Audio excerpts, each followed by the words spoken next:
championship game. Caleb Brooks, Tommy Wood, Cora the Bounty, Luke Robinson been part of the broadcast here today, and been a great day. Just crowned another state champion here just a few minutes ago in the 1A championship game. Leroy repeats as state champs and beat a very good Coosa Christian team. But, Randy, a lot of people been looking forward to this matchup here tonight. Between Ramsey and Gulf Shores, we kind of looked ahead at the beginning of the year and thought we might see this as the matchup in Tuscaloosa, and that's what we're going to get here in about 35 minutes. We definitely got it, and when you look down at this Ramsey program coming off a state championship last year, the lone 2 losses that they have this year against larger programs, losing in the second week of the season 20-17 to Parker, and then losing a squeaker 13-7 to Auburn about midway through the season.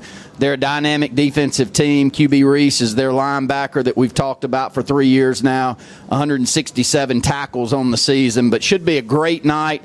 A great matchup, and not every year. You know, you and Caleb and I have been doing this for a long time, and Caleb producing for us back there. Every year, you know, I'll look down at the 7 games and go, you know what?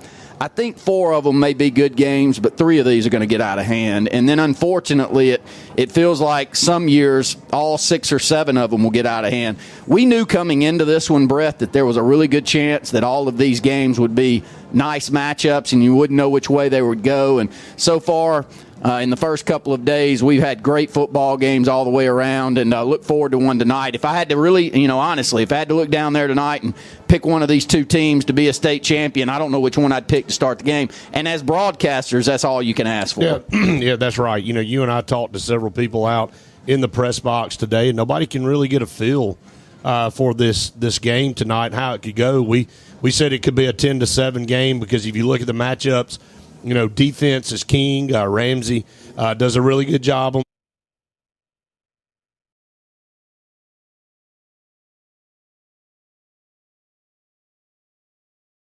really haven't given up. Their starters haven't given up any points here in the playoffs. Both teams have a differing style of offense. You know, you look over at Gulf Shores, they love to run the football. Ramsey kind of gets it done all over the place. So, Randy, you know, you look at this game, I don't think anybody can really get a good feel. I think you're going to find out in the first 5 to 10 minutes of this game, both teams feeling each other out and figuring out how to kind of approach this. Gulf Shores, you know, first time being in a state title game, Ramsey defending champs, so they've got that experience under their belt. Well, Brett, it's easier access now than ever to White's high school games on Thursday and Friday night. But with that even being said, Gulf Shores, a lot of us have never seen them play. No. You know, I've heard of Ronnie Royal. I know a lot of their players. I know the Division I talent that they've thrown out there the last couple of years. I know the storyline around the 4 coaches that they have that were Division I coaches. I get all of that, but I haven't watched them.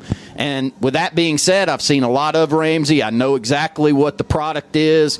Back to Reuben Nelson, all the way through to your head coach right now, Ronnie Jackson, who's doing a great job. You know, I know what to expect from Ramsey, but I have no clue what to expect truly from Gulf Shore. So that makes it fun, and that brings a program from South Alabama all the way up here to Tuscaloosa to play in this championship game that a lot of us will be seeing for the first time. Yeah, we're going to catch up with both coaches, obviously, and hear what they thought about getting here in the track to get here. But, Randy, let's talk about Gulf Shores. You just talked about Ronnie Royal. He kind of is an all-purpose guy. He's a great running back, but has shared the load here with Colin Wilson. Wilson's the leading rusher for Gulf Shores, 1,916 yards. Ronnie Royal with 884. They don't throw it a lot. Judd Harris, pretty efficient, 72 of 122, but only 1,030 yards through the air, 7 touchdowns to 4 interceptions. So they are a run-heavy type offense. And when you look at Ramsey, they know what they've got to do. They've got to stop this 2-headed monster back there in the backfield for Gulf Shores. Well, I'll stick with offense because I do think the best 2 parts of both of these teams are on the defensive side of the ball. So hopefully when we come back, we can talk a little bit about that, Brett. But on the offensive side, it's going to be Gulf Shores, and can they run the football against this stout Ramsey defense? And I think that will be the storyline. And, you know, we were talking to Caleb Brooks, who's seen several of these games and watched both of these teams this year. The one thing that you'll notice from Gulf Gulf Shores, though, is Ronnie Royal, the ability for him to move over to the defensive side of the ball and to continue to do what he does in the return game. You know, he's got 2,300 all-purpose yards, but 1,000 of those, 996 of those coming in the return game at both punt returner and kick returner. He has 16 touchdowns rushing the football and receiving. He's got another 8 touchdowns on the season, whether it be interception returns, punt returns, kickoff returns.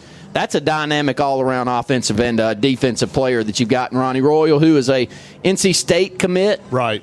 Where he plays on the next level, who knows? But he's been a great one here in the state of Alabama. Yeah, it's nice to have a running back of his caliber that you can say, okay, we're going to let this other guy run the football, and he's had a phenomenal year, and you can kind of split duty and put him over on the defensive side. And like you said, a specialty guy that's very dangerous back there in the special teams. On the flip side, for Ramsey, Cameron Keenan, they like to get it done through the air. He's thrown for over 3,100 yards, 31 touchdowns to just 8 interceptions.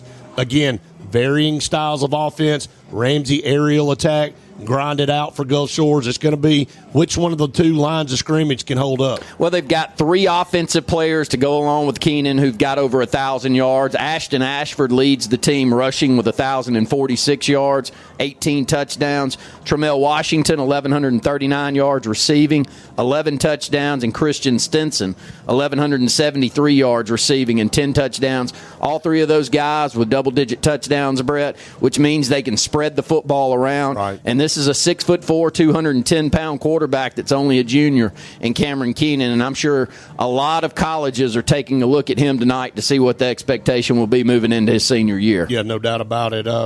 2 really good football teams. I know that's kind of an oxymoron statement when you make it to a state championship game, but both have really earned their way here, and we're going to take a break here on the Al-Dot pregame show. When we come back, we're going to catch up with both coaches, Gulf Shores Mark Hudspeth and Coach Ronnie Jackson from Ramsey, to get their thoughts on this year for both of their teams and how they felt making it here to this state title game. Of course, Ramsey, the defending 5A champs, and Gulf Shores were their first time here, so different experiences for both programs. We'll take a break. Stay tuned. More of the Al-Dot pregame show coming up right after this. We'll be back with more of the AHSAA Super 7 after this network break. Experience and knowledge from the pros. Russell Do-It Center and Building Supply. Russell Do-It Center and Building Supply, locally owned and operated with over 30 years of experience, is very involved in giving back to our community. Our employees offer top-notch customer service with superior product knowledge, no matter the size of the job. Russell Do-It Center and Building Supply have you covered. Experience and knowledge from the pros. Russell Do-It Center and Building Supply.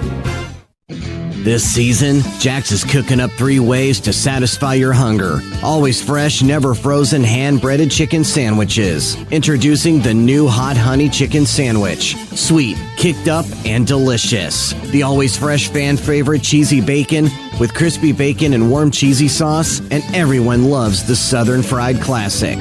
The Jax Chicken Sandwich Trio. Come for 1 or all 3. Only at Jax. All about the South.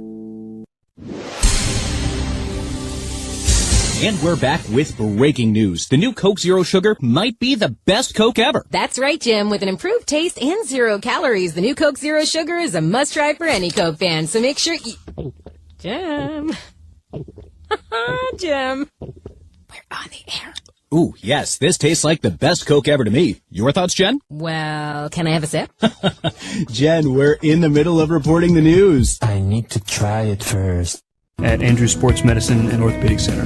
From our home base right here in Birmingham, Alabama. We are here treating patients from every generation. From our local community. From the state of Alabama. Across the United States. And from around the world. As respected industry leaders, we are here working hard for you. Utilizing the most advanced technology. In an effort to provide you with excellence in sports medicine. At Andrews Sports Medicine and Orthopedic Center. You may not be a high school athlete, but if you have a sports-related injury, Encore Rehabilitation and Sports Medicine can deliver treatment that will get you back into your game. Injuries occur every day in all the sports you play. Encore provides physical therapy for minor injuries as well as rehab following surgery. Play hard, play to win. But when injuries occur, rely on Encore. With locations across Alabama, there's an Encore near you. Log on to EncoreRehab.com. Future One's team sales started with a simple idea, a functional scout team jersey for teams who want to win. Their business was built around selling gear in a way that just makes sense. High quality, at an affordable price, with unbeatable customer service. Every coach and team deserves our best effort and the best product, regardless of program size, record, or history. We pride ourselves in having a competitive team that is dedicated to our customers. We work with you to find the right gear for your program at the right price. Future Ones is a corporate sponsor of the AHSAA.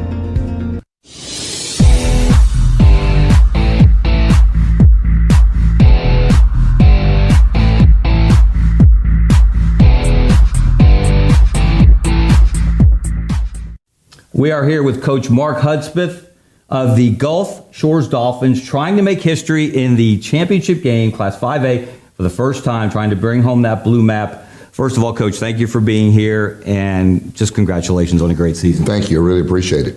What does it mean to the Gulf Shores community to have the success that you've had this year, to see the community support? What's that been like?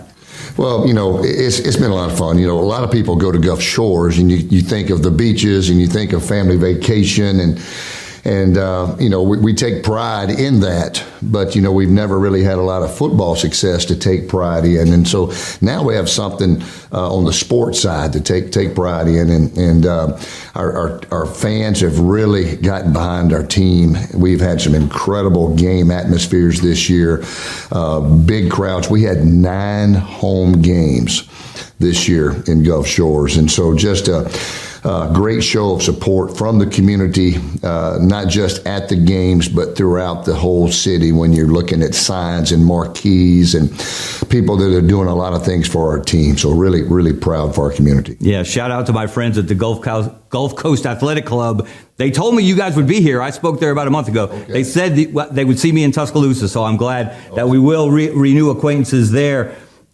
You had not 1, but 2 goal line stands in your semifinal win? Inside the 4-yard line.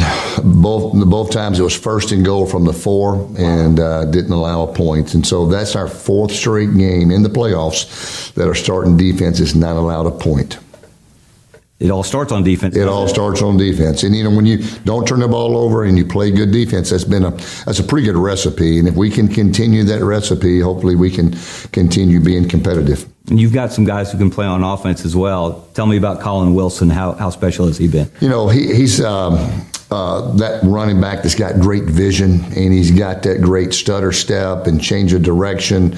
But, when we have another good back, obviously with Ronnie Royal there, everybody knows. But when you have 2 backs that are that effective, you got to look and say, all right, that's got to be something to do with that offensive line. And those guys are doing a great job. How do you, is it a feel thing on how you use those guys, how you distribute the carries? Somebody's hot on a certain night. What goes into those decisions? It's through game planning. We really start Ronnie out wide at the slot because we can stretch the field with him. And when they're both on the field at the same time, that causes more concern than if they were just taking turns at running back and one's not on the field. So we try to leave them both on the field at the same time and try to script their plays. And because they both are very talented, we both want them to get the football. Now, you have outscored your playoff opponents, if my math is right, and it isn't always, 169-21. Any concern that if the final is a close game and you're playing the defending 5A state champions? No doubt. So they're probably going to show up in Ramsey. Any concern there about kind of just dominating so far through the playoffs? Absolutely. I think that is a legitimate cause for concern if we got into a game like that. How is your team going to respond? But we have had a couple of situations this year where we got behind early in a game. We responded, came right back. The other night, we fumbled a punt return at the own 2-yard line. They get the ball first and goal at the 2. We responded by having a goal line stand, swap the momentum. But being challenged throughout 4 quarters, that would be something to see how our team, handles that, because we have not had that yet this year. And that would be a legitimate concern. Well, we know the community of Gulf Shores is going to show up en masse in Bryant-Denny Stadium for that 5A state championship game. Coach Mark Hudspeth, again, congratulations on getting to this point. look forward to seeing you and everyone else from Gulf Shores in Bryant-Denny Stadium. Hey, thank you so much. We'll be back with more of the AHSAA Super 7 after this local break.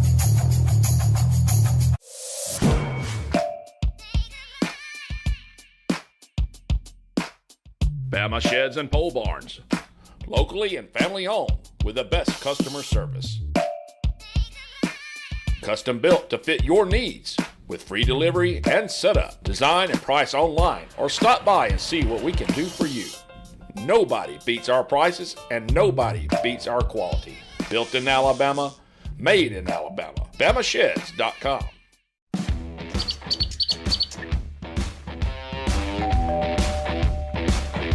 Hi, welcome to Classic 13. How can I help you? I was thinking about getting a tattoo. Do I need to make an appointment? No, we take walk-ins every day.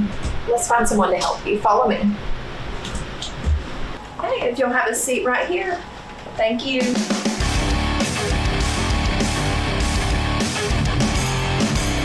Come down to Classic 13, where good tattoos aren't cheap and cheap tattoos ain't good.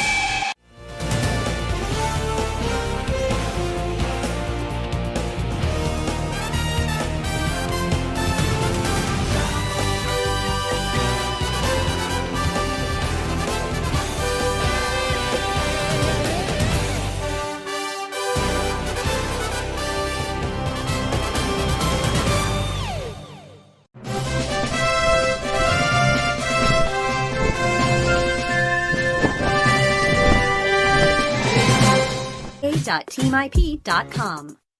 What value would you gain working with Lee Marketing Group?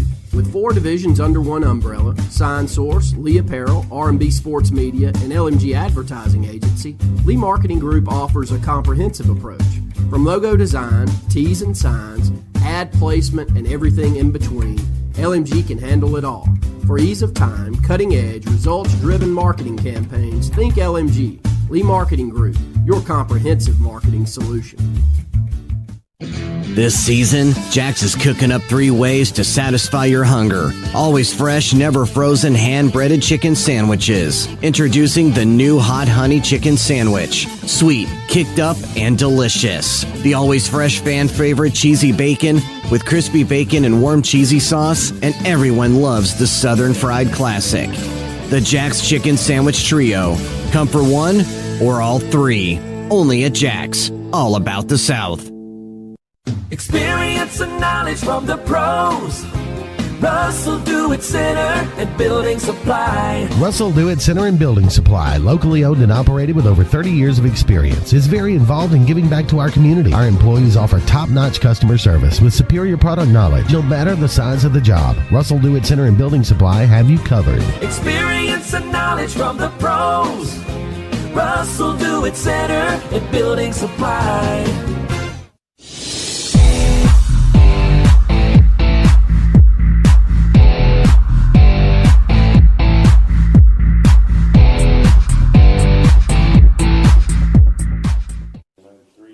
We are counting down to what should be an incredibly special 5A state championship game.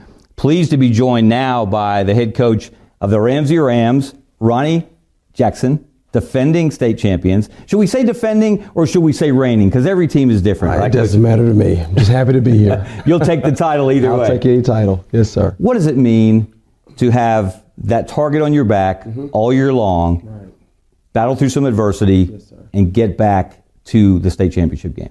It means everything. I know our kids have worked extremely hard this offseason, and just knowing that we had to come with a different mindset this year just to make sure that we stay humble and hungry. And I think our guys took the they fought well and they prepared well, and so we're just excited to be here. You're coming in off a big win in the semifinals over Guntersville, 35-14. You don't often see these offensive numbers put together. I got to get your thoughts on your quarterback, Cameron Keenan. He throws for more than 400 yards. You had not one but 2 receivers catch more than 100 yards of balls, Tramel Washington and Christian Stinson. Yes, sir, Stinson. And then your running back, who we remember very well, yes, Ashton Ashford, from the championship game last year. He ran it for 100 plus. Yes, sir. How special was that? Everybody clicking on the same night?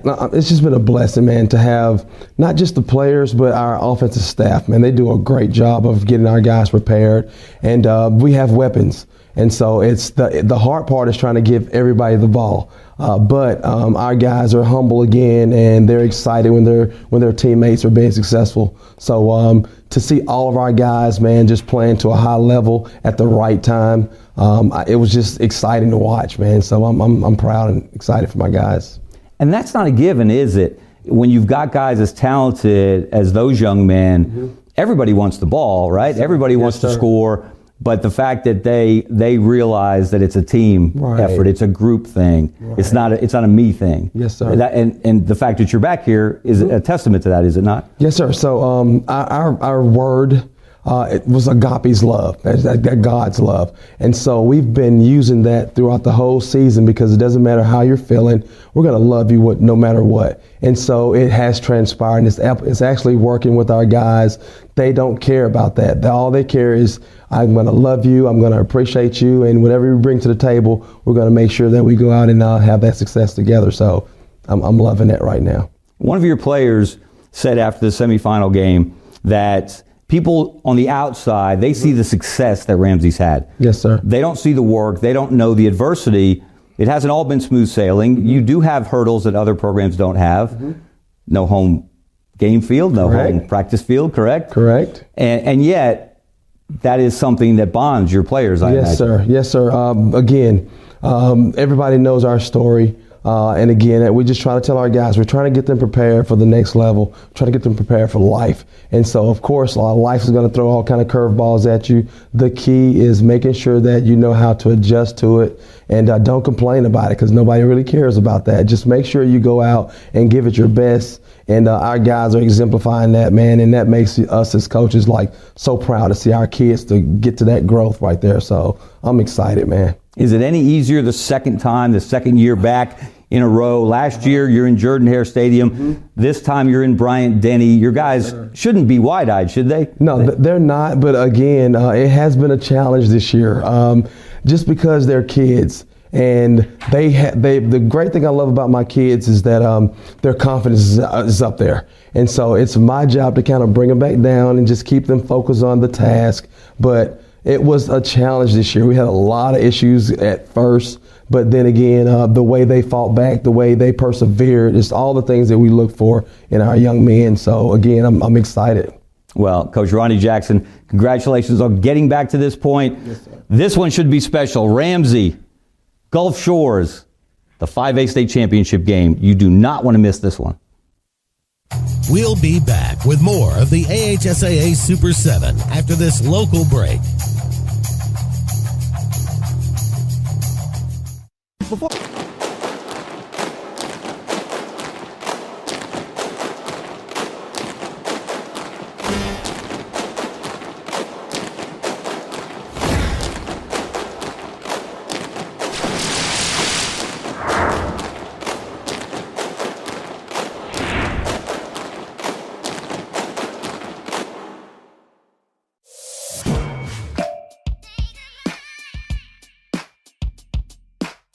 Bama Sheds and Pole Barns, locally and family owned with the best customer service.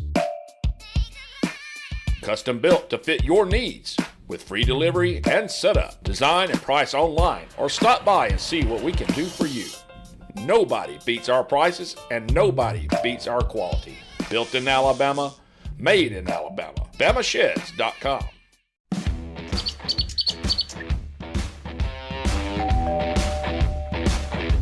Hi, welcome to Classic 13. How can I help you? I was thinking about getting a tattoo. Do I need to make an appointment? No, we take walk-ins every day. Let's find someone to help you. Follow me. Hey, if you'll have a seat right here. Thank you.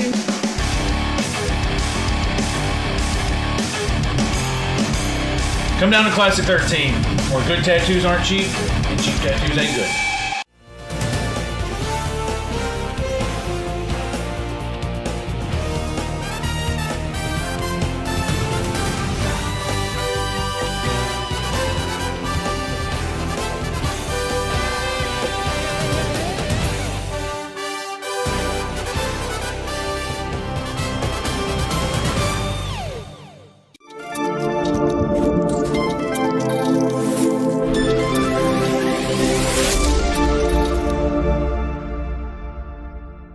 encore.com or call us at 888-533-6758. Encore is proud to be Alabama's largest privately owned rehabilitation company. Encore's professional team of physical therapists, occupational therapists, speech therapists, and athletic trainers deliver rehab services for individuals following a surgery, an accident, or illness. Encore's ultimate goal is to restore movement, function, and independence to each individual. Tell your doctor you choose Encore for your rehabilitation. Log on to EncoreRehab.com for a location near you. Okay, somebody's not wearing their seatbelt. I don't wear seatbelts. Might wrinkle my shirt. That's okay. I'm sure they can iron it before the funeral. What funeral? Yours. Almost 70% of people who die in car crashes aren't wearing a seatbelt. Okay. There. You happy? Just happy to be alive. Seatbelts. It's hard to live without them. Drive safe, Alabama. A message from your Alabama Department of Transportation.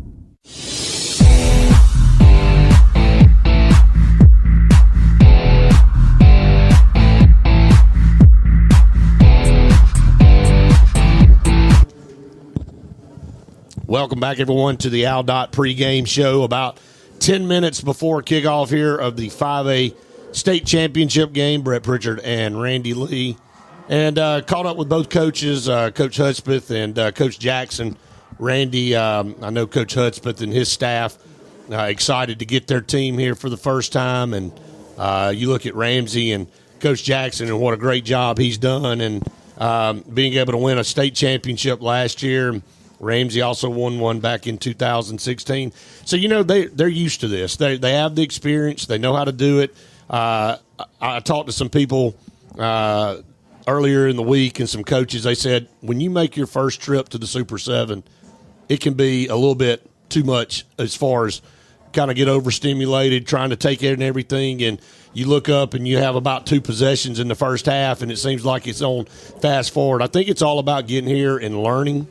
And when you face a veteran team that's already done that and it's been in the culture, you kind of look for a little bit of an advantage for your team. Well, I'll start with Ramsey, and, I think it goes back to Ruben Nelson. I know that Coach Jackson's been there 3 years, but, Brett, it's a culture that you build within a program. And Caleb Brooks said it well. You know, these kids get out of school. They have to travel to practice. There's not just this nice field for them to go out and practice on, and they've got a period during their school session where they can go out there and start their practice. So, you know, I tip my hat to them, and they put a great product out there every year. And you and I called that state championship game against Opelika back in 2016, and I'm almost certain that Benico Harley, who is one of the coaches here for Ramsey, I'm guessing that was the quarterback that year, and he was dynamic. He was the MVP of that game, if you remember well. But the thing that I left in that Ramsey game was how small they seemed to be at certain spots on the defensive side and how physical they were, Brett. They were laying the lumber against one of the best teams I've ever seen in 6A in Opelika that year.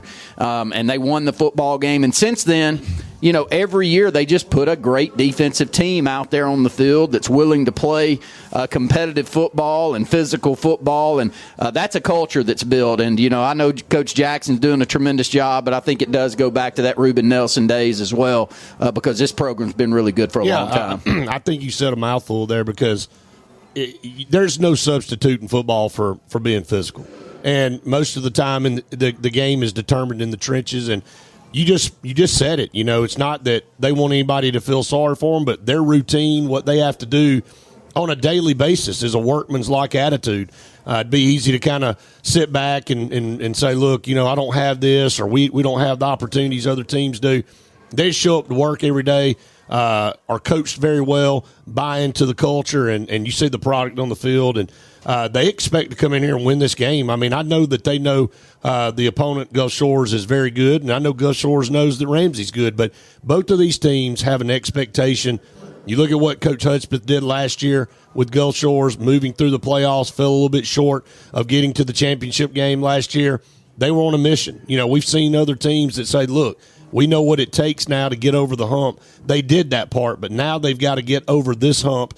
And this is a little bit tougher one. When you're trying to get that blue map to go back home with you, you know the team across the state, especially one that's a veteran team that that knows how to get here and win, it's going to be a tall task. So they know right out of the gate, they've got to kind of establish the tone of how they want to run the football. Well, I'll say this about Gulf Shores. They traveled well. They're right below us. Great crowd here to cheer on Gulf Shores. First time in a state championship game in Class 5A. That has a lot to do with it. First season to go 14-0. They were right there in the thick of things last year. They lost in the semifinals last year. Actually, may have been the third round where they lost that. But nonetheless, it was a tough loss to Faith, 20-14. Right. They had opportunities in that game after defeating Central Clay the week before in a close football game. They had a chance to win that one and make it here last year, but they didn't. And this year, they've able to come through. And you look at the defensive side of the ball, Brett, you want to talk about a culture that they've built. Brian Van Gorder's their defensive coordinator. A lot of you will recognize that name from his days as defensive coordinator for Auburn University.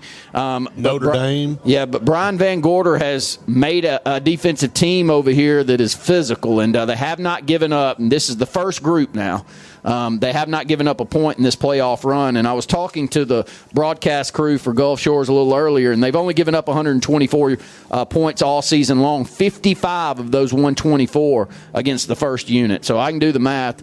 A little under 4 points per game given up by the first unit in the entire season, so less than one touchdown. And you've seen some Ramsey games. The games that they've lost, they've held those teams down to, say, Auburn, a big 7A, the largest school in the state of Alabama, lost that game 12-7. So Ramsey can play that type of game. They can win a 10-7 game, and I think Gulf Shores is built to win a 10-7 game too. Yeah, they are. It's built for a defensive battle. That's what we were all talking about earlier. And you look at those Ramsey scores. I mean, they don't give up very many points, 14, 17, 6, 15, 14, several shutouts. And then, of course, the run that they've had here in the playoffs has been phenomenal as well. Hey, you know what? Now that we said it's going to be a 12-9 game, it'll probably be 54-52 in double overtime. But that's, again, you don't know what to expect. You do expect a good football game, and that's what we're about to bring you. We're going to take another break here on the Aldott pregame show, and we'll get your starter set when we come back. Stay tuned. More of the AHSAA Radio Network right after this. We'll be back with more of the AHSAA Super 7 after this network break. Experience and knowledge from the pros. Russell Do-It Center and Building Supply. Russell Do-It Center and Building Supply, locally owned and operated with over 30 years of experience, is very involved in giving back to our community. Our employees offer top-notch customer service with superior product knowledge. No matter the size of the job, Russell Do-It Center and Building Supply have you covered. Experience and knowledge from the pros. Russell Do-It Center and Building Supply. Before you buy your next new vehicle, visit LarryPuckettChevrolet.com. For the best prices on pre-owned vehicles, visit LarryPuckettChevrolet.com. I'm Brad at Larry Puckett Chevrolet. To find your next car, truck, or SUV, visit us at LarryPuckettChevrolet.com. For the best prices and huge inventory, visit LarryPuckettChevrolet.com. Be sure to like our Larry Puckett Chevrolet Facebook page. Who knows, you could be our next winner. Save time and save money at LarryPuckettChevrolet.com. At Andrew Sports Medicine and Orthopedic Center. From our home base right here in Birmingham, Alabama. We are here treating patients from every generation. From our local community. From the state of Alabama. Across the United States. And from around the world. As respected industry leaders, we are here working hard for you. Utilizing the most advanced technology. In an effort to provide you with excellence in sports medicine. At Andrew Sports Medicine and Orthopedic Center.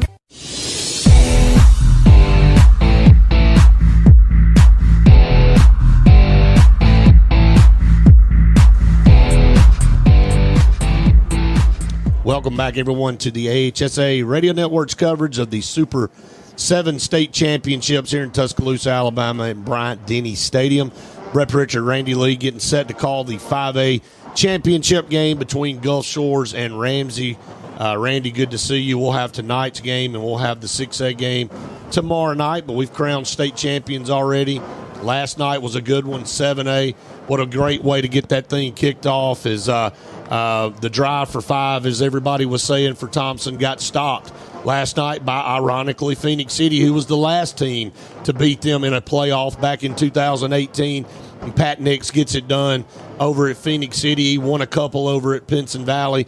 Very good run there for Thompson and Mark Freeman, and just a great football game all the way around last night. Definitely was. You know, it took an outstanding play by Cam Coleman with 9 minutes left on a little slant pattern. Wasn't much to it, but took it to the house 73 yards for a touchdown and held on late to win that football game after a field goal miss by Thompson there. But great programs and two of the best in the entire country, not only here in the state of Alabama. Yeah, no doubt about it. We'll head down to the field now and catch up for the coin toss, brought to you by Russell Do-It Center.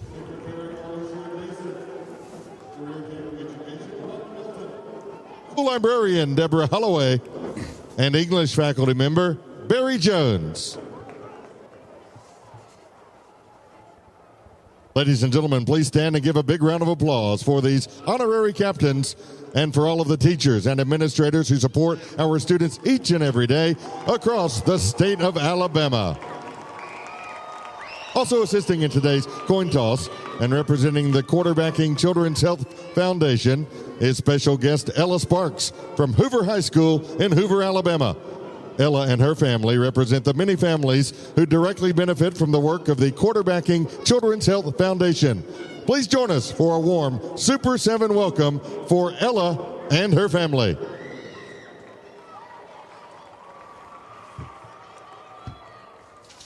Hi guys, I'm Rob. This is Daniel. You're the visitors, you're going to call it. I'm going to flip it and catch it. If I drop it, we're doing it again, okay? What do you call it? Tails. What do you call it? Tails. It is the tails. You've won. What do you want to do? You want the ball. What goal do you want to be? Turn that way. Black, turn this way. Ramsey's won the toss. We'll receive. Good luck, gentlemen.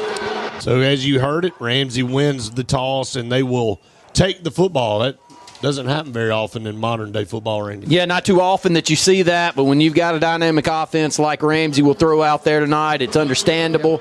Outstanding quarterback in Cameron Keenan. We'll talk a lot more about him as the game moves on. 6'4", 210 pounds, 3,196 yards passing on the season, 31 touchdowns, only 8 INTs, and he's got a number of weapons that he can get the football to, whether it's handing it off or throwing it to him, Brett. It's going to be a great football game tonight. Yeah, excited about this one. As you said, Gulf Shores. And again, the excitement of being the first time in a state championship game brings out a big crowd, and fans still filing in on the other side for Ramsey, the current 5A defending state champ there. And as you heard, Ramsey dressed in all black, black headgear, white numerals trimmed in purple. And you've got Gulf Shores in the teal colored headgear. White uniforms, white pants, white jerseys with the teal and black numbers and trim, and we're getting ready to get this thing kicked off here. And our good friend Caleb Brooks, producing behind us, has seen this Ramsey team, and he said there will not be anybody faster than number 5 out there on the field tonight. So we'll keep an eye on Tramel Washington, 1,139 yards receiving on the season, 11 touchdowns, and he's back deep to return this opening kickoff. Yeah, I was going to say he's back deep to receive, along with one other deep guy. I believe that's number 3, Jacob Andrews. Gulf Shores will be kicking left to right as you listen. The approach and a high end-over-end kick fielded at the 2-yard line. Going to bring it out to the 10, up the hash, and then popped and dropped around the 12, 13-yard line. Good coverage that time by Gulf Shores, and that's where Ramsey will start 1st and 10. Yeah, tackle down there, and it's hard for me to tell. I think that's 0, though, and that's Kingston Lowe making that opening tackle. And now it's actually number 9, so Price Stevens. Want to get that right. Only a 10th grader, 5'11", 185 pounds, making the opening tackle. And bad field position to start the football game at the 14 for Ramsey. Good opening kick there by Will Langston. and drove it all the way down to the 2-yard line. Here's the first offensive snap. Going to look, and this ball's almost intercepted right out of the gate. Number 4 there on coverage, Carter Bird, stepped up and almost picked off the first pass of the football game. Good size for Bird, 6'1", 170 pounds. Reads that little sit-down route, 3 or 4 yard route to the slot receiver. Ball's thrown inside. Bird had a chance to make a play on it, knocks it away, though, 2nd and 10. Keenan will be in the shotgun by himself. 3 receivers split to the top, 2 down to the bottom. Ball on the far hash, moving right to left. They'll send a man in motion right to left. Going to hand it off. Ball's on the ground. Ball is loose back there at the 3, and it's going to be scooped up by Gulf Shores. So a early mistake deep in their own territory. Ramsey coughs up the football.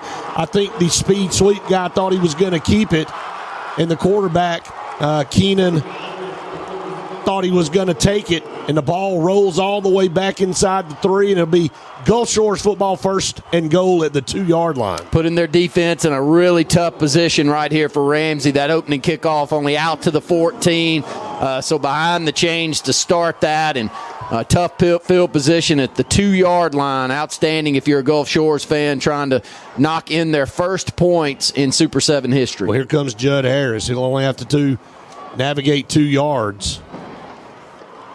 Royal in the backfield, going to take the handoff, and he is going to basically walk in, lowered the headgear, and ran over a Ramsey round. But Ronnie Royal on one play from 2 yards out gets Gulf Shores on the scoreboard first here, leading at 6-0. Outstanding blocking on this right side of the front, a little off-tackle play to the right, and a good job by Ronnie Royal, who's got a ton of yards racked up over his 4-year high school career. 2 times as an all-state performer here at Gulf Shores, will definitely be one this year. His 25th touchdown on the season. Well, you won't get an easier opening drive in a state championship game than that one. The extra point is up and good from Will Langston, and it's 7-0. The Gulf Shores Dolphins strike first and only had to go 2 yards. That's your Alabama Department of Transportation Drive Safe Alabama Drive recap. 1 play, 2 yards, a 2-yard touchdown run by Mr. Everything for Gulf Shores, Ronnie Royal. Looking for that speed sweep on that play by Ramsey, was going to the running back, Ashton Ashford, and just... Now, we saw that in the Georgia-Alabama game. That's a huge play, Brett. And, turnovers are always big, but when you're looking for momentum and you're looking for an opportunity to kind of feel your way into your first state championship game, to be given a 2-yard touchdown run by an all-do-everything Ronnie Royal back there at running back, that's about exactly what you ordered if you're a Gulf Shores fan. Yeah, you just basically gave one away if you're Ramsey. You handed them a give-me touchdown to a team that hasn't been here before, and that'll help them settle in more than anything. Langston will kick for the 2nd time here. And this is another high, deep kick. It's going to go into the end zone for a touchback, so Ramsey will take over 1st and 10 at their 20. 11:43 to go here in the first quarter, and Gulf Shores already up 7-0 after that fumble by Ramsey that rolled all the way inside the 2-yard line. They're showing the replay again. Just a miscommunication there. Keenan thought he was going to take it, and he left it with him, and the ball hit the turf and took a bad roll if you're a Ramsey fan. It went backwards toward that goal line, and Gulf Shores had 4 men on top of that football. Here's Ramsey on offense for the 2nd time. 1st and 10 at their 20. Keenan shotgun snaps, going to drop back, look to his right. Under pressure's hit right as he throws the football, incomplete. Gulf Shores bringing pressure off the end right there. Number 0 for Gulf Shores, Kingston Lowe coming in. Little crossing pattern looking for Stinson, about 9-yard route, crossing from the right over to the left, and great recognition by a 2-deep safety look for Gulf Shores. And, that's the 2nd time that we've seen number 4 out there for Gulf Shores making a play in the passing game. That's Carter Boyd. You got Ashford in the backfield beside Keenan. Shotgun snap, going to give it to Ashford off the right side, following blocks. Got some room outside, going to be run out of bounds across the 25, up around the 27-yard line. So a good 7-yard run around right end for Ashford sets up a second down and 3 coming up. Nice seal blocks on the right side. Good job of blocking on the perimeter, and containment lost by Gulf Shores on that play. 7 yards, 3rd and 3. Yeah, it is 3rd down. Ball on the far hash, trips down here to the bottom, 1 to the top. Ashford shifts over from right to left. He'll give it to Ashford. Found a seam. He's got a first down across the 30 up to the 31-32. So that's an important play if you're Ramsey, not having to give that football up, and Ashford getting it done on the ground, picked up a first down. Sturdy physical back, 5'9", 180 pounds. We gave him the Birmingham Area Player of the Week for the AHSAA this past week, and 1,046 yards coming into this ball game and 18 touchdowns, and exactly what Ramsey needed. Keep the ball on the ground, churn out a first down. Keenan shotgun snap, going to give it off to get to Ashford. Again, broke a tackle across the 35-yard line, picked up a couple of yards there before he was tackled there by several Gulf Shores Dolphins. Running a little bit tougher that time, only picked up 2. Little ISO give up the middle. And Ashford tough, though, to pick those 2 yards up, all of those after contact, and that'll set up 2nd and 8. 7-0 if you're just tuning in. Gulf Shores with a quick touchdown after a turnover by Ramsey. Here comes pressure off the end for Gulf Shores. Keenan has the snap. He's under pressure, going to step up in the pocket and fire deep down the middle of the field. He's got his receiver, and he dropped it right in his hands. Was Tramel Washington. We talked about it in the pregame. What a throw. He had his defender beat, and he put it right in his hands, and he just couldn't hang on to it. What a throw. This ball let go at about the 20-yard line. Is going to air it down to the other 20. So, man, what a throw right there. 60 yards in the air by Keenan. He's 6'4", 210. Wow. Flick of the wrist, able to get that football 60 yards downfield. And the speedster that Caleb Brooks led us into this football game to keep a watch on, Tramel Washington, just couldn't quite track it down. He had 2 hands on it. And he had it right in his hand. But you can't throw this football any better than you see from Keenan there. Here's 3rd and 8. Here's a blitz from Gulf Shores. Ramsey trying to set the screen up, and they read it perfectly, man. Right up here at the 30, they eat that one up. Gulf Shores looking for that screen. Pass was complete, but lost about 4 yards. It'll be 4th and 12, and Ramsey will have to punt the football to Gulf Shores. Again, big plays, Randy. When you have an opportunity to make them, you've got to cash in, and you could not throw that ball any better than Cameron Keenan threw it down to Tramel Washington. They'd love to have that one back. Big play, defensive tackle Matthew Kisner making that stop, getting out there on the perimeter and making the play to set up this 4th down play. Ramsey's going to punt this one away. It's a low punt. It's going to be scooped up on the bounce and going to be up-ended back at the 35, and there's a penalty flag on the field back here around the 39-yard line. We'll check that call. Probably saved a good 8 to 10 yards on that by Ronnie Royal, stepping up and receiving that punt. You know, there's a lot of questions on where he'll play once he goes to the Division I level. But one thing I think that's obvious, he's going to be in the return game. Get the call from the head official. Holding during the return, receiving team. 10 yards from the end of the kick, first down. It's very odd, this flag thrown on the complete opposite side of where that punt was on the backside, but it'll be a 10-yard holding penalty against Gulf Shores. That'll back them up even further. Their line of scrimmage will be around the 26.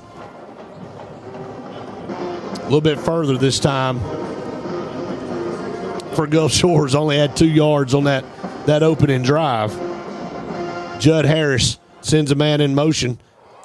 Going to be back toward the left. Ronnie Royal is chopped down short of the 30-yard line, trying to get around the left end. Yeah, a little reverse play right there, and good handoff back to Ronnie Royal, but sitting at home is the Ramsey defense on that right side and containing that side to only give up 3 yards on first down, 2nd down and 7. 9:15 and counting to go here in the first. Gulf Shores lead 7-0. 2 receivers down to the bottom, 1 to the top. Going to hand off up the middle. Power running up around the 34, 35-yard line. Picked up about 5 there to bring up 3rd down. Right up the gut, and a very good back right there. It's a two-headed monster back in the backfield for Gulf Shores. Colin Wilson, over 1,900 yards rushing on the season. When you've got he and Royal back in the backfield. Not too many teams in the state can say that. Third down coming up. Third down, 1 to go, only a yard from moving the chains here from Gulf Shores.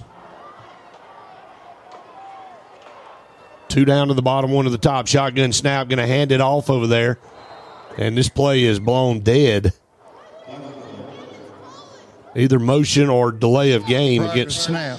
False start. It will be a false start against Gulf Shores. So back them up 5.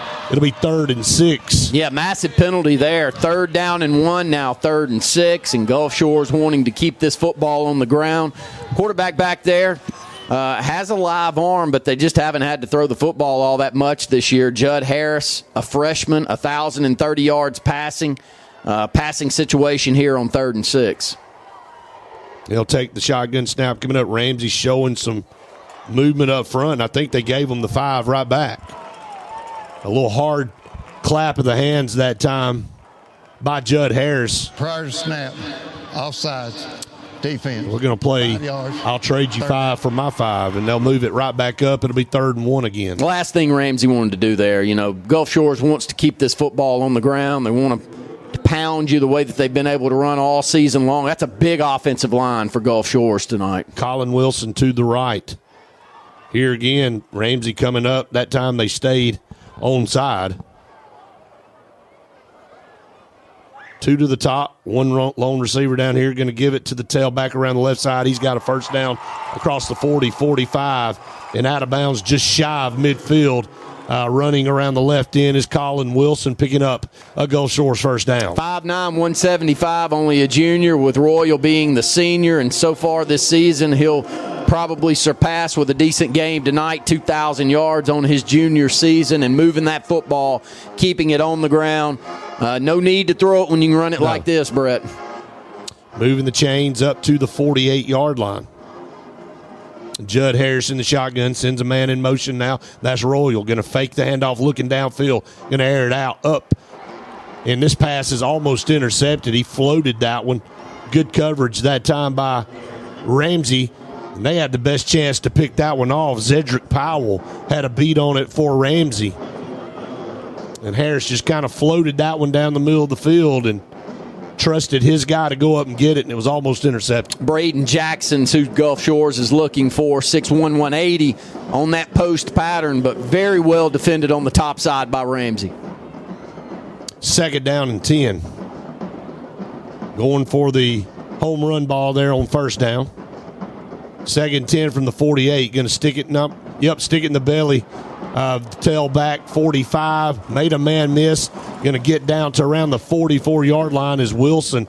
Wilson, as you said, racking up tons of yards this year, 1,916 throughout the season, getting it done right there. Picked up 9. It'll be 3rd down and 1. Not too often you've seen teams be able to gash this Ramsey defense with QB Reese at linebacker, Marquell Patterson.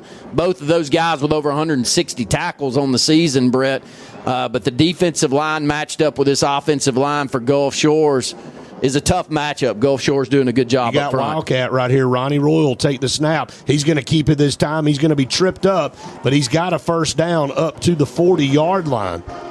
So Ronnie Royal tripped up. Looked like he had a lot more grass in front of him. But somebody was able to stick a hand out and trip him up. That's a dangerous duo back there when you stick Ronnie Royal and Colin Wilson back there in the backfield together. Left defensive end Cameron Carson makes that stop, 6 foot, 225, but not until Royal picks up the first down. Judd Harris will be back at quarterback now. Wilson beside him to the left. 4 wide, 2 to either side. Going to give it right up the middle, and a gang tackle there by Ramsey at the line of scrimmage. Nothing doing that time for Colin Wilson. It'll bring up 2nd down. Big DeMarcus Wynn, 75 tackles on the season. He and Marquell Patterson will come up off the bottom of the pile. Patterson with 164 stops on the season. You can see why, Brett. Very physical, very athletic defense for Ramsey. 2nd and 10 at the 40.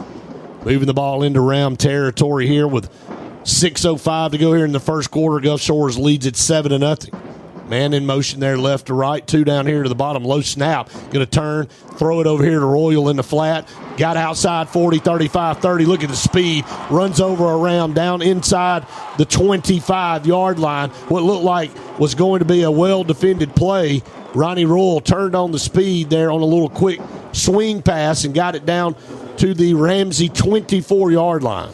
That's what an athlete will do for you. Very well diagnosed by Ramsey. They've got a defender out here on the sideline, but move inside, lose containment, give up the sideline, and Ronnie Royal will make you pay if you give him open field. Harris takes the snap, going to hand it off over here right side. Got blockers inside the 20.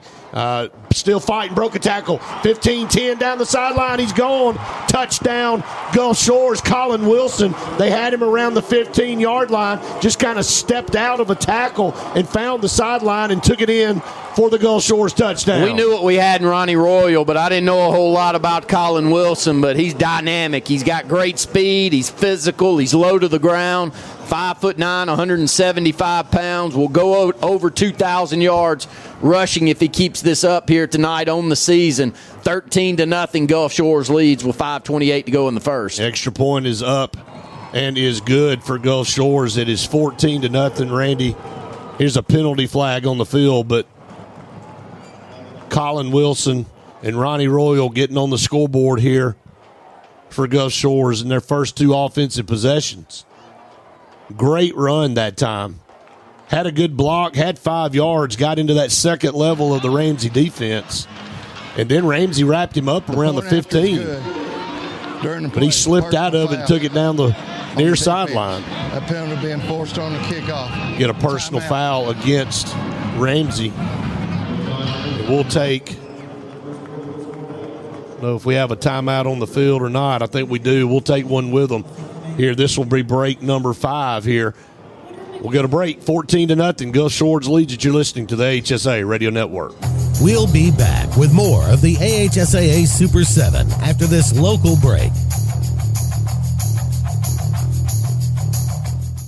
Frontline Outfitters provides all your aftermarket parts for your cars, trucks, and as well as your professional tinting solutions for auto, residential, and commercial buildings. Frontline Outfitters also handles vinyl wraps, spray-in bed liners, truck accessories, LED lighting, paint correction and detailing, and much more. Make sure Frontline Outfitters of Alexander City is your first call for tinting and aftermarket solutions. Call us today, 256-409-8100.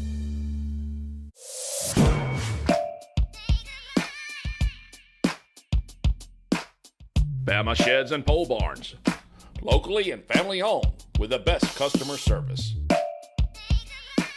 Custom built to fit your needs with free delivery and setup. Design and price online or stop by and see what we can do for you. Nobody beats our prices and nobody beats our quality. Built in Alabama, made in Alabama. BamaSheds.com.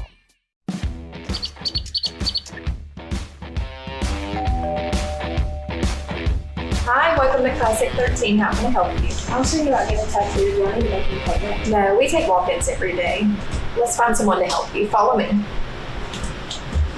Hey, if you'll have a seat right here. Thank you.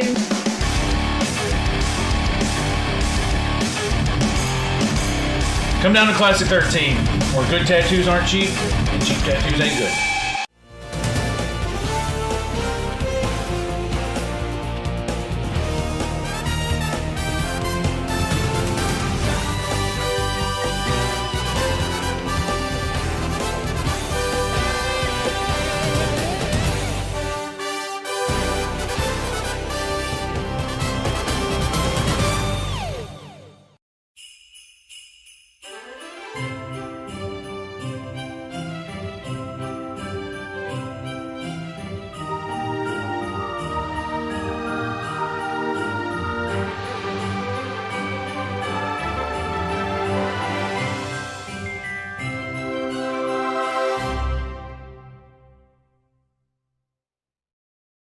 For Ramsey, 2 possessions. The first one was a fumble that gave Gulf Shores the ball inside the 2. And the second one, they were able to manage 1 first down, but then ended up having to punt the football. Ramsey in desperate need to get something going here on offense. They'll snap it 1st and 10 at the 20, going to hand it off up the middle. got 5 and then maybe about 6, was hit hard right there in the middle of that defense. But a good gain there on first down of about, they'll give him 6. Little change up of pace back there in the backfield with number 17, Jaden Martin, getting his first carry of the football game. 5'7", 155. Yeah. There he goes again off left tackle to pick up a first down on those 2 carries. Yeah, quick to the line of scrimmage, trying to run pace.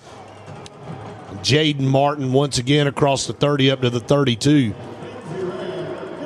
Ramsey moving the chains here, in desperate need to answer one of these Gulf Shores drives. Down 14-0 here in the first quarter. Trips to the top, one receiver down here to the bottom. Keenan takes the snap, going to hand it off. Tripped up in the backfield there was Ashton Ashford. After a gain, fell forward, picked up about a yard, but, man, it looked like he was about to get going. Somebody stuck a big paw out and knocked him down. I believe it was Braden Jackson. Yeah, yep. And they send a blitz off this right side. Reed run, going to send that blitz from the right, and he gets that left arm through to get him down. Maybe a yard gain there on first down, just falling forward. 2nd down and 9. 14-0 here in the early going. Gulf Shores leads with 4:13 to go here in the first. Keenan, Gulf Shores showing pressure. They bring it under pressure. Going to have to be flushed out of the pocket and going to throw it low to a receiver. Would have been a bad decision to catch that football. Would have lost about 3 yards back here to the 30, so really a wasted play. Gulf Shores dialing up some blitzes there, Randy, here early in this first quarter. Well, they know they're going to try to run the football. You know, you've seen Ramsey try to throw the football one time down the field on a deep post pattern that they had open. See if they go back to that here as they send 4 receivers up to the top side of the field. But when Gulf Shores reads run, they're going to send extra people into the box. 3rd and 9, a possession play. Keenan takes the snap. Under pressure again, going to be flushed out of there. Rolls to his right, dumps it back across. High intended receiver open down around the 41, 42-yard line, but rolling away toward that far sideline, having to throw back across his body. Throw was high. Man, that is a 3 and out there actually, they picked up the first down, but Gulf Shores stiffens up and holds them to another punting situation. Every pass position or every pass situation, you see a Gulf Shores defender back there in the backfield on top of Keenan. He has no time, and luckily for Ramsey, he's a big, strong kid and moved out of the pocket, but waste that one a little high. Brought some pressure, got off a high punt. Royal's going to be able to return this one, drifted back to the 39, trying to make a man miss, and great coverage downfield that time. Open field tackle by number 25 for Ramsey. That's Marquell Patterson. Dropped Royal right there in his tracks. A dangerous returner in Royal. But Patterson got his paws on him and dropped him right there, and it'll be 1st and 10 for Gulf Shores at the 36-yard line. Just a tackling machine, Brett. 164 coming into the game. Makes them on special teams. Of course, makes them on the defensive side of the ball. And both of those middle linebackers can really get it done. And, you know, Gulf Shores is exposing it, though, finding some openings on the outside, and those 2 linebackers are going to have to really start playing well to keep Ramsey in this game. Judd Harris takes the shotgun snap and a handoff up the middle. In a scrum that time, Ramsey wraps him up and drives him backwards. Going to pick up about 3 yards. Brings up 2nd down as the clock will tick under 3.5 here in the first quarter. Gulf Shores leading 14-0. We got one completed pass for Gulf Shores. Yes. 16 yards. Minus 4 yards passing for Ramsey so far. But 60 yards rushing already for Gulf Shores, and a lot of that coming by that great running back that they've got back there. And they got Royal back there now, and then another hard snap count for Gulf Shores. Almost got Ramsey in the neutral zone again, but able to get back. Royal beside Harris, going to take it, going to pull it, and he's going to run this time around the left end. 40-yard line, going to be wrapped up there at the 45-yard line is Judd Harris. So a little bit change of pace. Going to pick up about 5 yards there. Going to be just short of a Gulf Shores first down. And Harris will come out of the football game, and in will come number 13. And Harris can run it, though. 381 yards rushing on the season.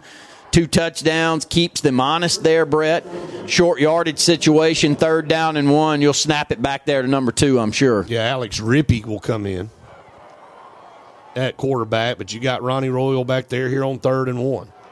Rippey takes the snap, going to hand it to Royal, trying to dance around, found a hole. Cross midfield, 45-40, 35, cuts outside 30, 25-20, 15-10, foot race to the end zone. Did he stick the ball across? Yes, he did. Touchdown, Ronnie Royal. What a run by Ronnie Royal. Got in the open field. Looked like Ramsey was going to get him at the line of scrimmage. Danced around, found a little seam, and boy, it was a house call once he got to the second level. Great speed, great athleticism, but the 2 touchdown runs that have impressed so much for Gulf Shores tonight is the ability to run through tackles, Brett. They've been hit, and they fight through those tackles and able to turn on the burners once they get through that opening tackle, and another touchdown, number 2 for Ronnie Royal tonight. Extra point is up and is good. That is a 55-yard scamper by Ronnie Royal. 3 plays, 64 yards. That one only took a minute and 24 seconds, guys. And let me tell you something.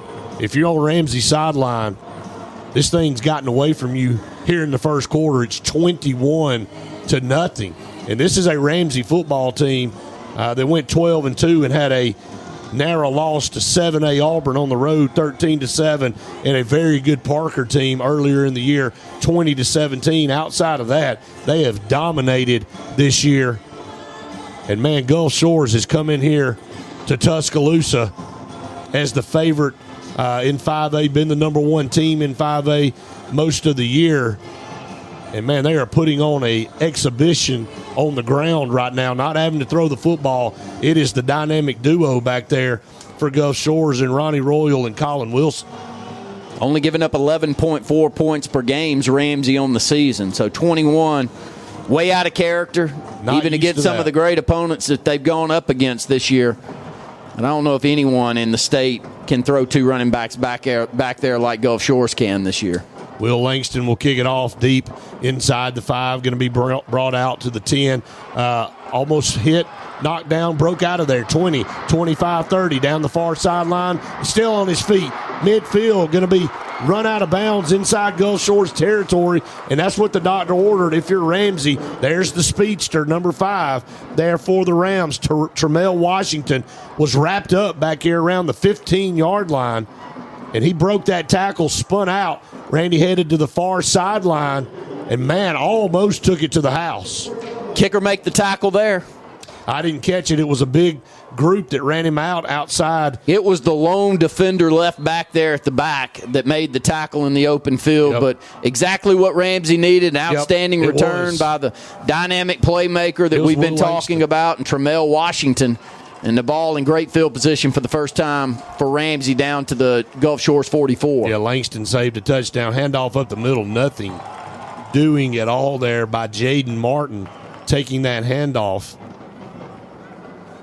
And it'll be second down coming up, but Ramsey needed that shot in the arm. Been playing deep inside their own territory here in the first quarter.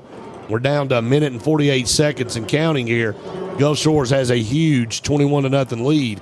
Ramsey desperate for some points. Going to hand off a little counter play back to the left. Boy, he is hit hard right there at the 40-yard line after a very short gain. Number 4 coming up for Gulf Shores, laying the wood. Carter Bird.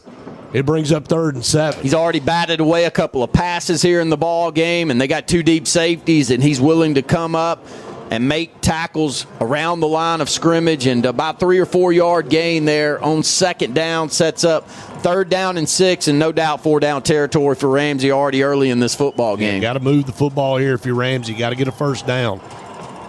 Keenan in the shotgun with 2 backs. Counter back to the right side. Cuts it back. He's got an open field, but, man, tripped up across the 35. Looked like he was going to go that time. Jaden Martin cut it back against the grain, and somebody was able to save a touchdown there for Gulf Shores. Quick back to the line of scrimmage. Going to give it off again to Martin. Broke another tackle.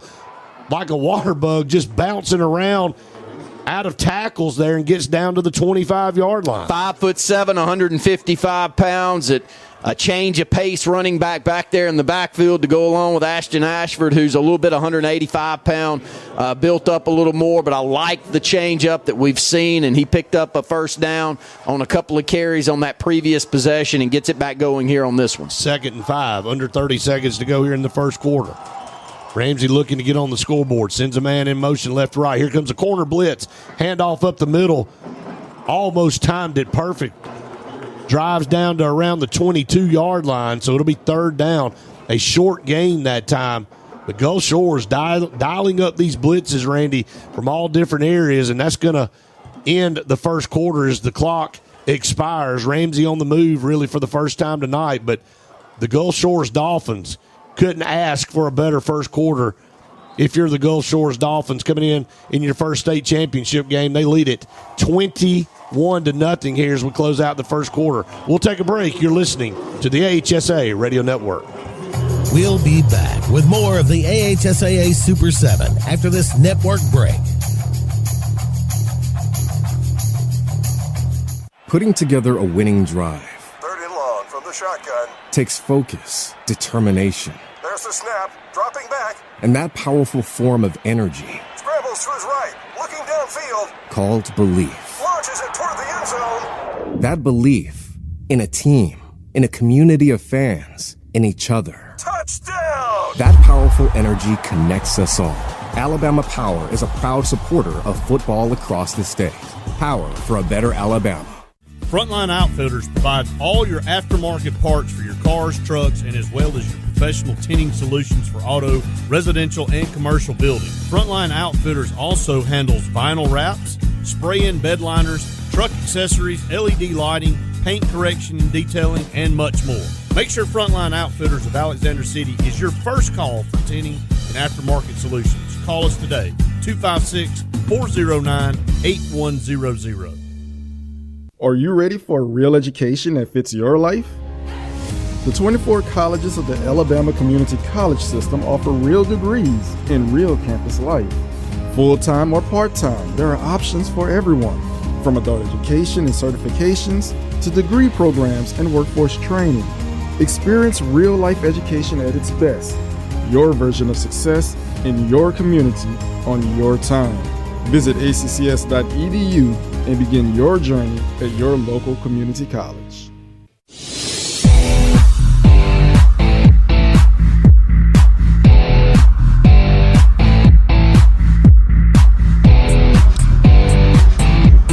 Welcome back, everyone, to the AHSAA Radio Network's coverage of the Super 7 here. One quarter in the books of the 5A championship. Gulf Shores up 21-0. They got on the board first with a fumble recovery inside the 2-yard line. Ramsey was a disastrous start to this game for the Rams, and Gulf Shores able to punch it in from 2 yards out. And they got a 7-0 lead, man, but they've been able to get it done on the ground. The two-headed monster back there for the Gulf Shores Dolphins, and Colin Wilson and Ronnie Royal getting it done. But Ramsey, third down and about 2 coming up. We'll flip sides of the field. They'll move left to right now. Their first real threat. But Washington, Randy, set them up with a great kick return. They had been backed up deep inside their own territory the majority of that first quarter. And here's a third down and 2. At the 23, shotgun snap, going to hand off over here. Found a block across the 20, down to the Gulf Shores 18-yard line. Goes number 17, Jaden Martin, and a first down. A much-needed first down there for the Ramsey Rams.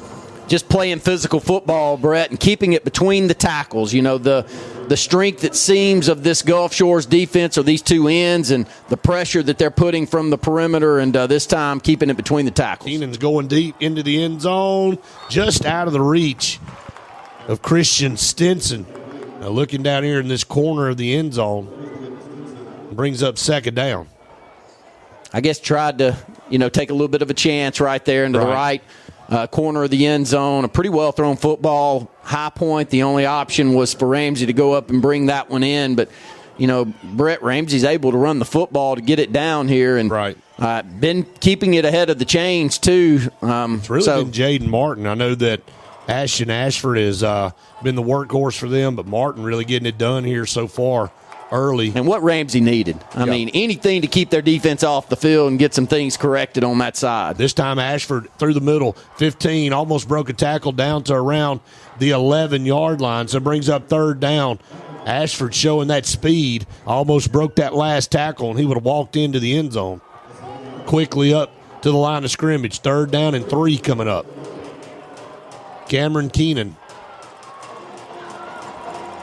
sends Washington in motion right to left.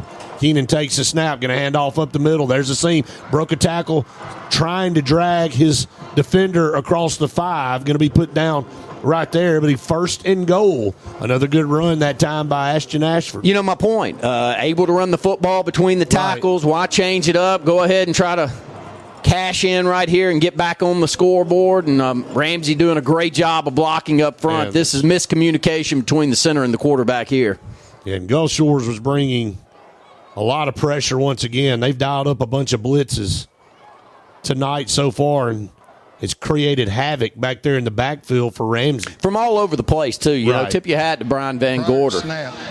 Offsides. Defense. You're going to get them for being in the neutral zone there, so it'll be a half the distance. It'll go down to around the 2.5. But you bring up a great point. You know, you don't know where to look. You know, it's not like the middle linebackers or someone from the edge. It can be a corner blitz. We've seen safeties come up in the blitz so far tonight, and Ramsey said, forget about that. I'm about to run the football right here off the guard and off the left guard, and have been successful here on this drive. Well, they'll have 4 downs here. I don't know if they'll take them all, but 4 downs from 2.5. Here comes that blitz again.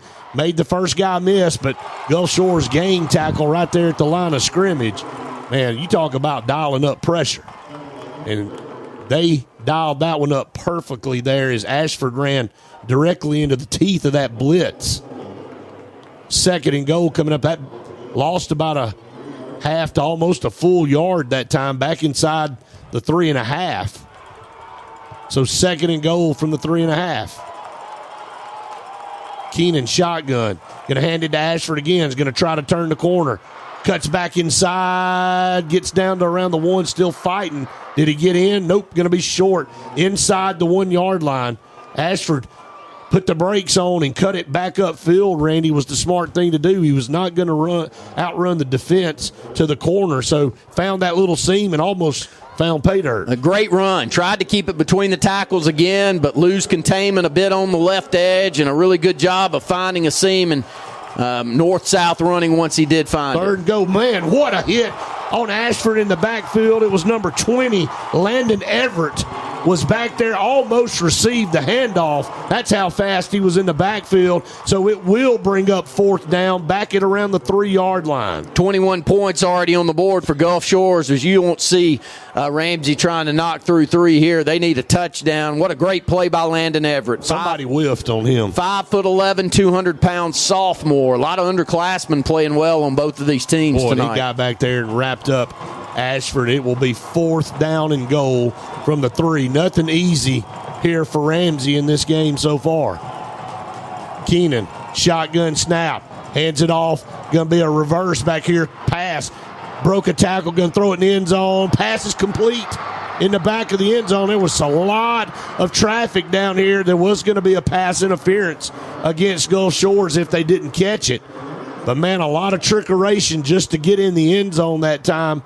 A reverse pass down here, and they had 2 or 3 receivers and a lot of traffic, but a caught pass back there in the back by number 7. Yeah, that's Stinson with the reception. I think he may get an unsportsmanlike penalty at the end of that touchdown also. I saw a late flag come in on top of the one that you saw earlier. Of course, that would have been pass interference and a 1st down opportunity there for Ramsey. But a gutsy call there to run a reverse, get the football in the hands of a playmaker, and Tremel Washington made one defender back there at about the 11-yard line miss, cuts it inside and makes a beautifully thrown football in the back corner of the end zone. What a player, man. He's able to throw it and do a little bit of everything. Results of the play, touchdown. Pass interference, defense. That penalty being forced on the kickoff. After the play was over, unsportsmanlike conduct, Ramsey. That penalty being forced on an extra point. Wow, that makes it interesting. So Ramsey's going to have to back up for a deep extra point. 21-6. So what would normally be that gimme range is not such gimme anymore. No. More like a 28-yard attempt coming up. Actually, no, excuse me, going to go back to the 25, so it's a 35-yard extra point attempt here for Ramsey. You know, you just got to kind of contain. I know if you're on Ramsey's sideline, you're excited to finally break across and get in the end zone, but you got to contain your emotions a little bit.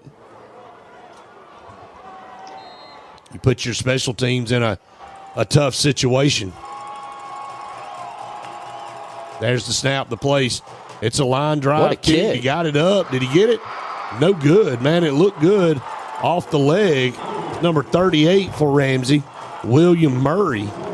Wasn't a bad kick from that distance. Must have pushed it just a little bit, and it was no good to the left. So we have a new score, though, 21-6, and it was started by that kick return by Tramel Washington and got them out of their own territory, allowed them to kind of open their offense up and breathe a little bit. But, man, when they got inside the 5 at 1st and goal, it wasn't easy. They took all 4 plays and took some trickeration just to score a touchdown. Finally, positive numbers on the offensive side for Ramsey now. They've got 53 total yards, 54 of those coming rushing, only actually -1 passing the football, but all of it on the ground, Brett. But exactly what the doctor ordered, able to run some clock. And you may say you're trailing. Why would you want to run some clock? You need to leave that defense over there on the sideline to communicate on some issues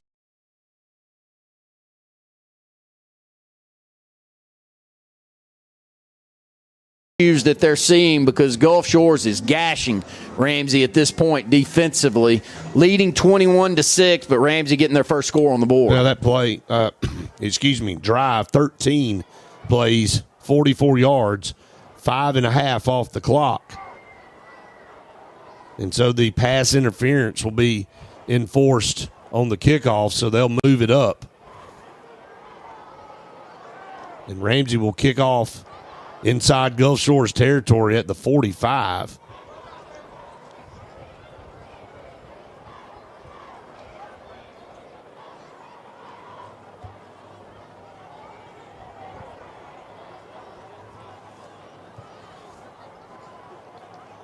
Brett, Ronnie Royal on the season, 996 yards in the return game. You know, I mentioned he had eight touchdowns outside of rushing and receiving the football, and some coming on the defensive side as well. But he's without a doubt one of the very best return players we've seen here in this state in quite some time. Burton will kick off from the 45 of Gulf Shores and just squib it over on the left side. Still rolling, going to be scooped up around the 17. And Ramsey with good defense down there, good coverage, and we got a scrum going on right here at the 20, 2 players tied up. And no flags, just separate and go to your sidelines. 8:35 to go. Gulf Shores back at their own 20. And if you're Ramsey, after that 5.5-minute drive, you'd love to see your defense, who has not stopped Gulf Shores tonight, would love to get a stop right here and get the football back. Great call by the officials. You know, the officiating crews have been outstanding so far in these championships, but that was offsetting. I mean, both of those guys going at one another, and didn't get too physical. No punches were thrown, so no flag went down there on the field. So 1st and 10 here for Gulf Shores, leading 21-6. Judd Harris, low snap, hands off on the right side. That big offensive line pushing ahead across the 20 up to around the 23-yard line. So a 3-yard gain there on 1st down. Better job by Ramsey there. Coming up off the bottom of the piles, Mr. Tackle himself, Marquell Patterson. He's got 3 tackles already here in this football game, one coming on special teams, and they'll need those 2 linebackers closing out this game to make a lot of tackles against these great running backs. 2nd and 7 ball on the far hash, moving right to left, trips down here to the bottom, 1 to the top. Colin Wilson trying to figure out which side he wants to line up on. Lines up on the left. Going to hand off to Wilson this time, and nowhere to run for Colin Wilson. That's a rarity here so far in this first half. But Ramsey doing a better job on those last 2 downs. It brings up 3rd down and about 6. That's 6 on the tackle, Brett. QB Reese along with DeMarcus Wynn. Number 53, their defensive tackle, who had 75 tackles on the season. Got 24 of those 75 behind the line of scrimmage. Here's a snap back to Harris. Harris going to look to the right sideline. He's got his receiver complete. Come back to the 30. Broke a tackle, still on his feet, 35. Man, what a cool play, just as calm as you could be. As Harris rolled out, looked over to his right, and found his receiver. That's number 3, Blaze Thomas. Brett, you look at these passing totals, and you look down, and he's only a freshman. He's 5'11", 160 pounds, and Judd Harris. But I don't think it's a question of whether he can deliver the football. He got a beautiful arm out there. Does. He just hadn't had to throw it around too much this year. Guys like that, you just run it. That's a low snap. This time he hands off, and this is going to be a big loss back in the back. I'm telling you, low snap, had to scoop it up. Got it to Wilson, and Ramsey had guys all over Wilson back there in the backfield. They're going to say his forward progress was stopped way up here around the 32, 33, but, man, he was tackled way back around the 25. QB Reese, 167 stops coming into the ball game, 25 of those for loss. Make that 26 after that play. A 3-yard loss, 2nd down and 13. 6:31 and counting to go here in the second. Really hadn't had many negative plays for Ramsey. That was one there. Going to hand off over here left side. Trying to break tackles, gets up to the 35. So gets the 3 yards that they lost back. So 3rd down and 10 that time. But the real estate a little bit tougher to find for Wilson here on this drive. Yeah, Ramsey playing a little bit more physical on the defensive front, taking on blocks by a very big Gulf Shores offensive line. Tackle's going to be made from the secondary by Jamarcus Jones, a 5'11", 180-pound senior. 3rd down, we'll call it 10 on the board with 5:54 to go here in the second. Need to get to the 45. Shotgun snap under pressure. Harris going to step up, pump fake, going to dive forward across the 35 up to the 36. Going to be just across the line of scrimmage. Nowhere to go with the football. Ramsey dialed up their own pressure. And they hold Gulf Shores for the first time tonight. Going to be forcing this punt. And that's a big win there for the Ramsey defense. Good play in the open field by Jermaine Parker. Outside linebacker. Able to get Harris down to the ground. Has some help coming over from the linebacking core, but a punting situation for Gulf Shores, leading 21-6, giving the football back to Ramsey with 5 minutes to go here in the first half. Deep to receive, gets off the punt, and kick it. Going to hit, going to take a big roll inside the 25, down to around the 23-yard line. So a good punt. Anytime you can punt it in Washington's direction and get no return, that's definitely a win. There's a timeout on the field. We'll take one with them. Gulf Shores leads it 21-6 here over Ramsey in the second quarter of the 5A championship. You're listening to the AHSAA Radio Network. We'll be back with more of the AHSAA Super 7 after this network break. Experience and knowledge from the pros. Russell Do-It Center and Building Supply. Russell Do-It Center and Building Supply, locally owned and operated with over 30 years of experience, is very involved in giving back to our community. Our employees offer top-notch customer service with superior product knowledge. No matter the size of the job, Russell Do-It Center and Building Supply have you covered. Experience and knowledge from the pros. Russell Do-It Center and Building Supply. Before you buy your next new vehicle, visit LarryPuckettChevrolet.com. For the best prices on pre-owned vehicles, visit LarryPuckettChevrolet.com. I'm Brad at Larry Puckett Chevrolet. To find your next car, truck, or SUV, visit us at LarryPuckettChevrolet.com. For the best prices and huge inventory, visit LarryPuckettChevrolet.com. Be sure to like our Larry Puckett Chevrolet Facebook page. Who knows, you could be our next winner. Save time and save money at LarryPuckettChevrolet.com. At Andrews Sports Medicine and Orthopedic Center. From our home base right here in Birmingham, Alabama. We are here treating patients from every generation. From our local community, from the state of Alabama, across the United States, and from around the world. As respected industry leaders, we are here working hard for you, utilizing the most advanced technology in an effort to provide you with excellence in sports medicine at Andrews Sports Medicine and Orthopedic Center.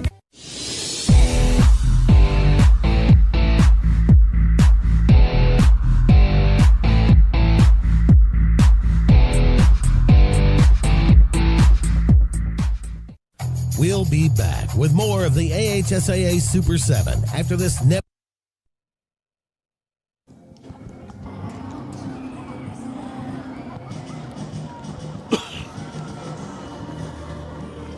Welcome back, everyone, to the AHSAA Radio Network's coverage of the Super 7. 4:57 to go here. Before halftime, Ramsey with a defensive stop. Get the football back, force the Gulf Shores punt. Ramsey on offense, 1st and 10 at their own 24. Handoff on the left side. Ashford looking for some running room across the 25. Heck of a run. Yes, powers up close to the 30-yard line that time. Didn't have anything, stopped right there at the line of scrimmage, runs through the first defender, keeps the legs churning. Brett picks up about 6 yards there on first down, just off sheer effort back there in the backfield. 2nd down, going to hand off, cut down right there at the 30.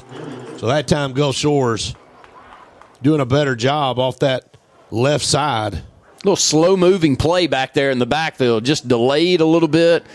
Was running the counter back again to the left and showing that speedster coming to the right. So a little X-run, we'd call it, but didn't give it off. And quickly 3rd down. The timing was not perfect back there. So 3rd down, we'll call it 4. Keenan takes the shotgun snap. Going to hand it to Ashford off the left side. Going to get close to the 35. Still powering ahead and haven't blown the whistle. All the way across the 40 up to the 45-yard line. A little version of the Philadelphia Eagles tush push. They just kept that pile moving forward. And they're going to put him down, I believe, right at the 45. We're actually going to be just short of the 45. And they're going to go tempo here. After that 1st down, going to take the snap, hand off Ashford, left side, found a seam in the open field, broke a tackle, 40-yard line. Here's more gang push right here to the 35-yard line. Ramsey got it going downhill right now. Running the football, that's all. Really nothing coming from this dynamic passing attack for Ramsey. But why would you throw it when you can run it like Ramsey is? And they found something off that left side that they really like. And Ashford's running physical through tackles, and they'll bring the speedster back into the football game, Jaden Martin. Penalty flag on the far side. I thought maybe a face mask. I thought it was an inadvertent. Yeah. Personal foul. Face mask. They're going to get a personal foul. Face mask. He spun him around. And that's going to tack 15 more on to a tremendous run by Ashford. I'm going to tell you something. Ramsey has answered these punches here in the first half. What a response. What a response by Ramsey, going down 21-0. And finding some offense. They had -1 yards of offense, down 21-0, and now they found it, running the football, playing physical on both sides now, 94 yards of total offense, both coming on these last 2 drives. You just got to settle down. And they got hit in the mouth first early with that turnover. Then taking handoff, and here's an answer by Gulf Shores in the backfield. This time, Jaden Martin. Nowhere to go, and that was number 20 again, Landon Everett. Actually, I think it's a new tackler that we haven't called, an Otto Brewer. Number 40, 6 foot. It is Otto Brewer. 6'3", 223 pounds. Wow. And the reason I notice him because of the height that he's showing over there. Right defensive end, physical play behind the line of scrimmage, 3-yard loss. I just saw that other 0 and assumed it was Everett once again, but Otto coming in there. Otto Brewer. 2nd down and 13 after a 3-yard loss. Going to hand off Ashford. Going to be bottled up again. It's going to fight to get back to the line of scrimmage. It will be 3rd down. They may give him about a yard there. We'll say 3rd and 12. Tackle made by Jamichael Garrett. 6'2", 205-pound sophomore. As we mentioned a little earlier, a lot of underclassmen out there on the field for both of these teams. Garrett making the stop there. Big play, Brett. right outside the 20, so right outside the red zone at the 22. Third down, we'll call it 12, probably 4-down territory. So if you're Ramsey, you'd like to at least pick up 7 or 8 yards here and make that 4th down manageable. 1:52 to go here. Not much getting done through the air for either team. Keenan shotgun snap, under pressure, going to drop back, load up, throw it to the corner. Pass is intercepted. Intercepted in the end zone, going to take a knee down there. They were looking for Washington, and the ball was picked off by Blaze Thomas. Blaze Thomas down there on coverage against Tramel Washington. And as I just mentioned, Randy, not much doing for the passing game for either team that time. They tried to go for all of it there on that 3rd down and 12. And Cameron Keenan's pass was picked off by Blaze Thomas. Can't defend it any better than you see here. I didn't think the pass was bad. Just a little wheel route down this right side into the back corner of the end zone and playing the ball on a high point and bringing it in for a interception is Gulf Shores, and they'll take back over possession of the ball on this left hash at the 20. Yeah, a minute and 38 seconds to go here in the first half. Gulf Shores, see what they do. Trips to the top, one down to the bottom. Wildcat formation for Royal, going to hand it off to the tailback, 30, 35 yard, actually just short of the 35. Good run that time by Colin Wilson. And Colin Wilson, a lot of yards churning now. He's up over 70 yards here in the first half with 1 touchdown, and they're keeping both playmakers back there in the backfield as this clock rolls. A minute 23 to go in the first half. Pick your poison. Royal shotgun snap, keeps it this time. Big hole, 35-40, going to be brought down up around the 45-yard line. Who do you cover? You looking at that Wildcat formation back there with him and Colin Wilson. That time Royal keeps it. Picks up another Gulf Shores first down. Good decision right there by Royal as they've got defenders all on top of Wilson. Pulls it at the last second. Goes right up the gut behind the center and picks up another first down there for Gulf Shores and takes this football out to the Gulf Shores 44. Under a minute now. Takes the snap, going to drop back, going to throw pass. He was hit as he dropped back to pass. And that's Harris back there. Man, he's slow in getting up. He took a shot. Luckily for him, that ball wasn't intercepted. It fluttered across the middle. That's Dylan Robinson on the hit, number 47, along with outside linebacker Jermaine Parker. And a timeout called on the field, 21-6. Gulf Shores leading. Timeout.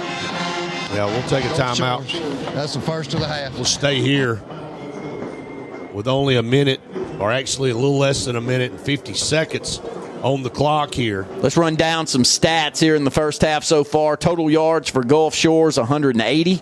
92 total yards for Ramsey. 153 of that 180 for Gulf Shores coming on the ground. Only 27 through the air. And all of the yards for Ramsey here in the first half. And if anybody would have guessed that, you wouldn't have been believed. 3,100 yards passing on the season for Keenan, but none really here in the first half. 92 total yards, 93 of those coming on the ground. Yeah, they had a big opportunity early to Washington. He just dropped it. Would have been a touchdown. Look at the two-headed monster. Urani Royal's got 73 yards rushing, and Colin Wilson's got 73. Can't get much better than that if you're Gulf Shores. 4 wide, 2 to either side here, coming up on 2nd and 10. Judd Harris at quarterback. Colin Wilson back there. Colin Wilson going to take the handoff, and he is met head-on by number 25, Marquell Patterson. Yeah, both of those middle linebackers meeting at the point of attack right there. Marquell Patterson, over 170 tackles now on the season, and clock's rolling under 30 seconds to go here in the first half. Not trying to call a timeout here. They have 3. So 3rd down and 11. Harris, shotgun snap, set up the screen over here. Got his receiver. Midfield, spinning out, gets a first down across the 45 with 12 seconds. Clock still running. May not seem like much, but that is a heck of a tackle in the open field really because they got all the momentum drifting over here to the right side. Hit that little crossing pattern and about cut it back up to the right. And I think it's Marquell Patterson that will be credited with the stop again, Brett. But if he misses that tackle, that's Colin Wilson in the open field. It would have been a touchdown, I think. Yeah, just a little dump screen across the middle, and Ramsey was allowed to get through, and Harris dumps it over the top of him, and as you said, made what probably would have been a touchdown-saving tackle there. 9 seconds on the clock. It is a first down for Gulf Shores. The ball's at the 45-yard line.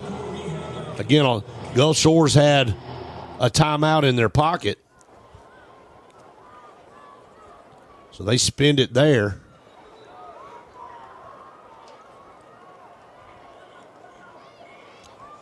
Nine seconds. First and 10, 2 to the top, 2 to the bottom.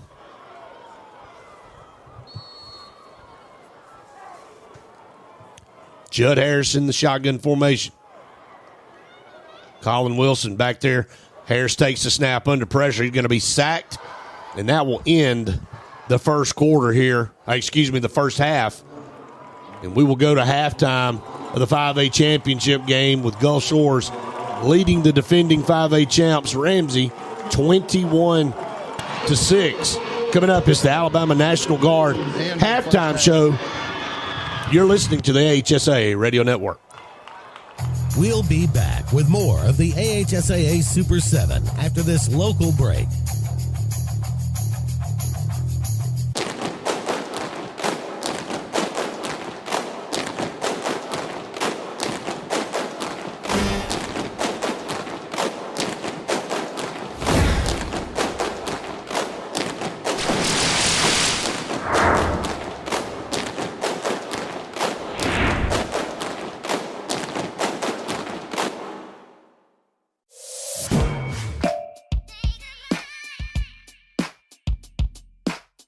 Bama Sheds and Pole Barns, locally and family owned with the best customer service. Custom built to fit your needs with free delivery and setup. Design and price online or stop by and see what we can do for you. Nobody beats our prices and nobody beats our quality. Built in Alabama, made in Alabama. BamaSheds.com.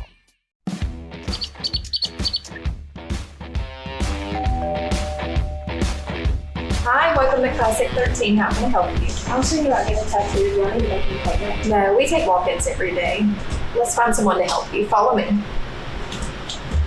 Hey, if you'll have a seat right here. Thank you.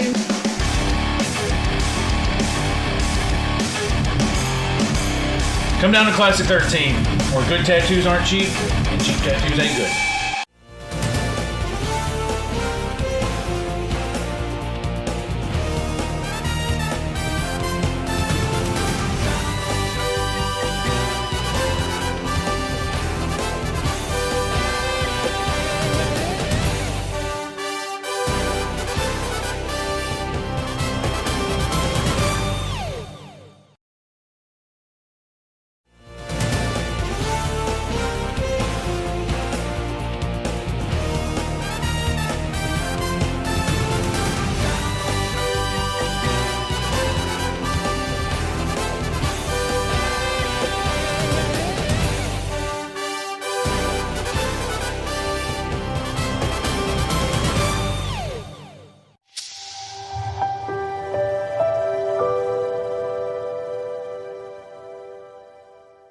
Ooh, yes, this tastes like the best Coke ever to me. Your thoughts, Jen? Well, can I have a sip?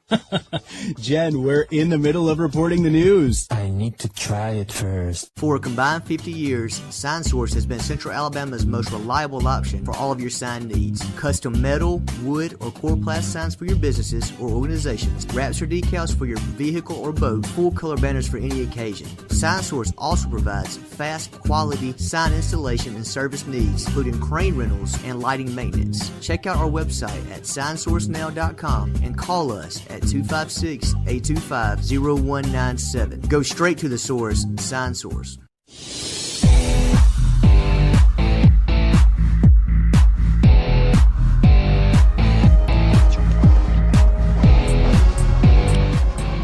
Welcome back, everyone, to the Alabama National Guard halftime show. 21-6, Gulf Shores over the defending 5A champs, the Ramsey Rams. And, Randy, it got off to a fast start for the first time appearance of Gulf Shores here in a state championship game. They didn't have to go far. Made a defensive player or the benefactor of a fumble there in the backfield for Ramsey, and Ramsey gave them the football at the 2-yard line. And from there, Ronnie Royal was able to cash it in, and quickly Gulf Shores was up 7-0. Ramsey couldn't get anything going on the offensive side. Had to punt the football a couple of times. Gulf Shores taking advantage of that behind the running of Colin Wilson and Ronnie Royal, running that lead up to 21-0 before Tremel Washington set Ramsey up in good field position with a kickoff return, and it was really a very good single effort by him. Broke a tackle way back at the 15, turned the corner, broke another tackle, and got it inside Gulf Shores territory for the first time in the first half, and they were able to have about a 5.5-minute drive, cashed in their first score, missed a long extra point because of a personal foul, and that's where we are at 21-6, but Ramsey was driving again. You know, you got to tip your hat. Ramsey took those punches, were turned around, and actually kind of rebounded and started getting something going on the ground. Good first half, I thought. Cameron Keenan there in the first half after throwing for almost 3,200 yards on the season doesn't have any passing yards there at halftime. Nobody expected that, but Ramsey didn't quit. Got back in the football game, had 93 yards rushing in the first half to find their way and put that one score on the board. But, you know, can Ramsey get something going in the passing game? You know, tip your hat. I thought the defensive scheme back in the secondary has made it extremely tough, and the amount of pressure that Gulf Shores has been able to dial up back there in the backfield's made it extremely tough. And the two-headed monster for Gulf Shores, we knew it coming in, Brett, but it's something to know it and then to see it firsthand. Dynamic playmakers, aren't they? Yeah, they are. I thought you said it earlier with Brian Van Gorder. The blitz packages, the different looks that he's able to give. He's not letting Keenan sit back there who threw for 3,100 yards this year and pick them apart. He's bringing, you know, pressure from all angles and making him uncomfortable. Hey, but look, excuse me, look, in the first quarter, they had a big play, and usually the big playmaker, Tremel Washington, you couldn't have thrown a better ball than Cameron Keenan threw to him down around the 20-yard line. He had his defender beat by about 3 yards. He dropped it right in his hands, and he dropped the football, Randy. And in games like this, you've got to make those plays. They'd already dug themselves a hole with an easy turnover down there inside the 2-yard line. That was a chance for Ramsey to come back and answer immediately. And as me and Caleb were talking about during the break, there seems to always be a big pass in the Super 7 that a team doesn't make, and it really kind of spins things out of control for them, and it was tough for them to recover, but Ramsey did kind of get their legs under them on offense, able to muscle out a touchdown, was driving again. So Gulf Shores will get the football, though, to start the second half because Ramsey won the toss and chose to take the football. Gulf Shores, first time here at a state championship game. Brett couldn't have played much better than they did there in the first half, going up 21-0 earlier. I think they've brought a tremendous crowd from South Alabama.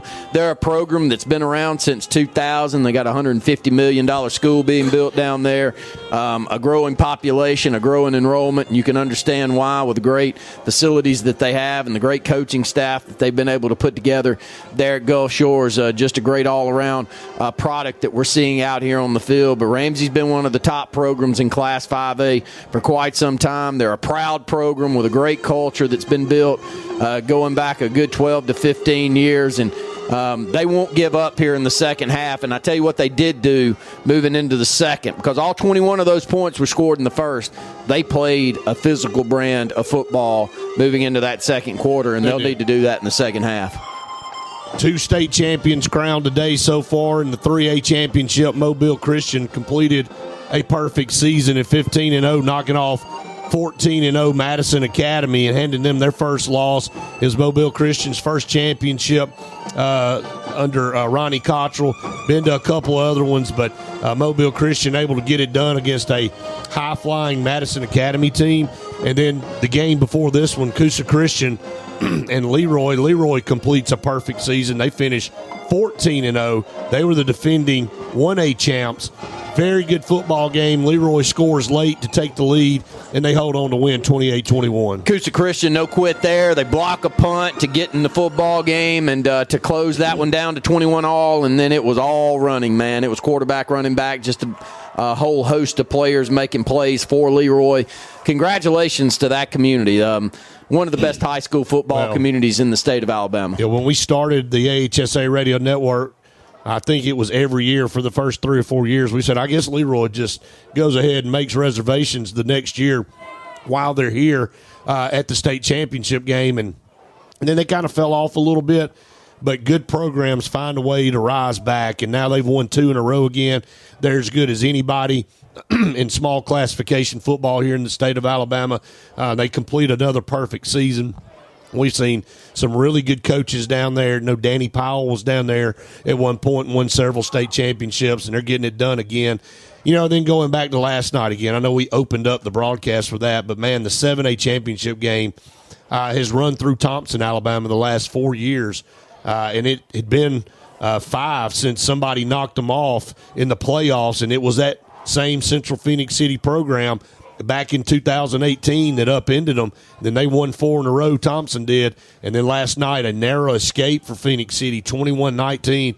Some mistakes in special teams for Phoenix City, some sloppy play kept Thompson in that football game and almost made them pay for it. And some beautiful passes by Trent Seaborn. Right. He's able to at least complete 2 touchdown passes that if you were just to go and lay it over the defense, you couldn't have thrown it any better than he did. It's hard to believe he's only a freshman, but he is. And it took a great outing and a great play by Cam Coleman to close that thing out. Cam Coleman ends up with 5 catches for 143 yards and that 1 touchdown, but the last one was the one that won the football game for Phoenix City, a 73-yarder on a slant.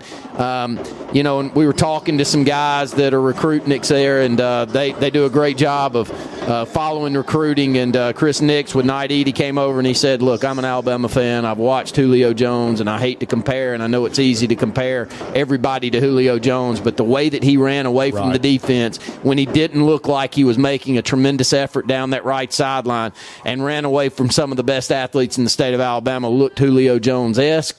And if you can compare any receiver coming out of the state of Alabama to him, it'd be him that you'd compare to. Yeah, no doubt about it. And tremendous playmaker there for Phoenix City, and he's going to be dynamic at the next level, no doubt. We're going to take a break here on the Alabama National Guard halftime show. We'll come back. We'll get you set for the second half here of the 5A championship game. Gulf Shores leading it 21-6 over Ramsey. You're listening to the AHSAA Radio Network. We'll be back with more of the AHSAA Super 7 after this local break.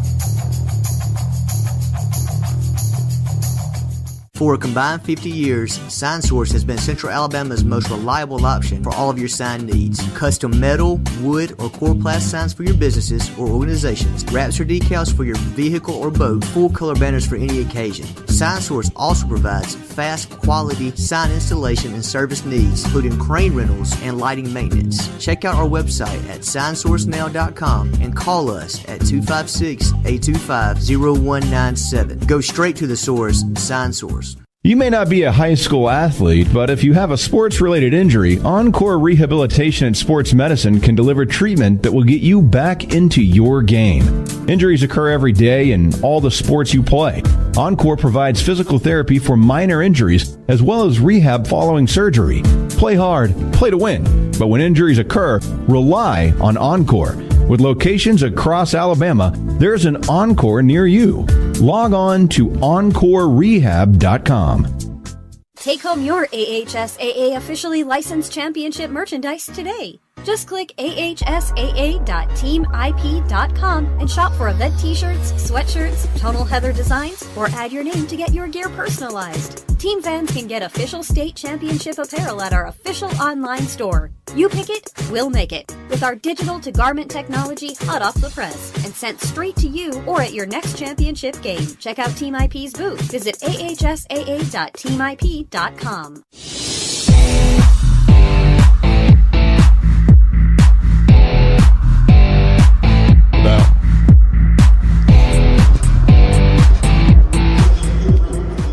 Welcome back, everyone, to the AHSAA Radio Network's coverage of the Super 7 here in the Alabama National Guard halftime show. I'm going to spend a little time here, Randy, thanking our partners. Russell Dewitt Center and Building Supply Store is our lead partner here on the AHSAA Radio Network. Picked up some new ones, though. Happy to have the Alabama Community College System and the Alabama National Guard as part of our team and our broadcast. Of course, all of our great partners with ALDOT, Alabama Drive Safe, Alabama, Ingram Equipment, Southern Union, Larry Puckett Chevrolet, Injury Sports Medicine. The list goes on and on. Frontline Outfitters. We'll continue to run our partners down, but hopefully to catch up with Cade Snell here shortly and from the Alabama Community College System. But we will take a quick break. When we come back, we'll have another guest here with us here at halftime. Stay tuned. You're listening to the AHSAA Radio Network. We'll be back with more of the AHSAA Super 7 after this local break.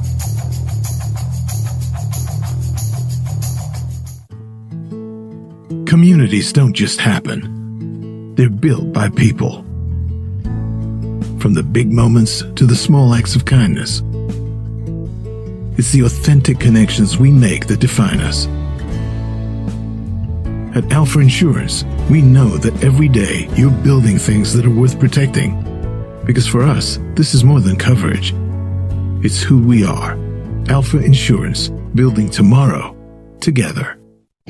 This season, Jax is cooking up 3 ways to satisfy your hunger. Always fresh, never frozen, hand-breaded chicken sandwiches. Introducing the new Hot Honey Chicken Sandwich. Sweet, kicked up, and delicious. The always fresh fan-favorite cheesy bacon with crispy bacon and warm cheesy sauce, and everyone loves the Southern Fried Classic. The Jax Chicken Sandwich Trio. Come for one or all 3. Only at Jax. All about the South. Experience and knowledge from the pros. Russell Dewitt Center and Building Supply. Russell Dewitt Center and Building Supply, locally owned and operated with over 30 years of experience, is very involved in giving back to our community. Our employees offer top-notch customer service with superior product knowledge, no matter the size of the job. Russell Dewitt Center and Building Supply have you covered. Experience and knowledge from the pros. Russell Dewitt Center and Building Supply.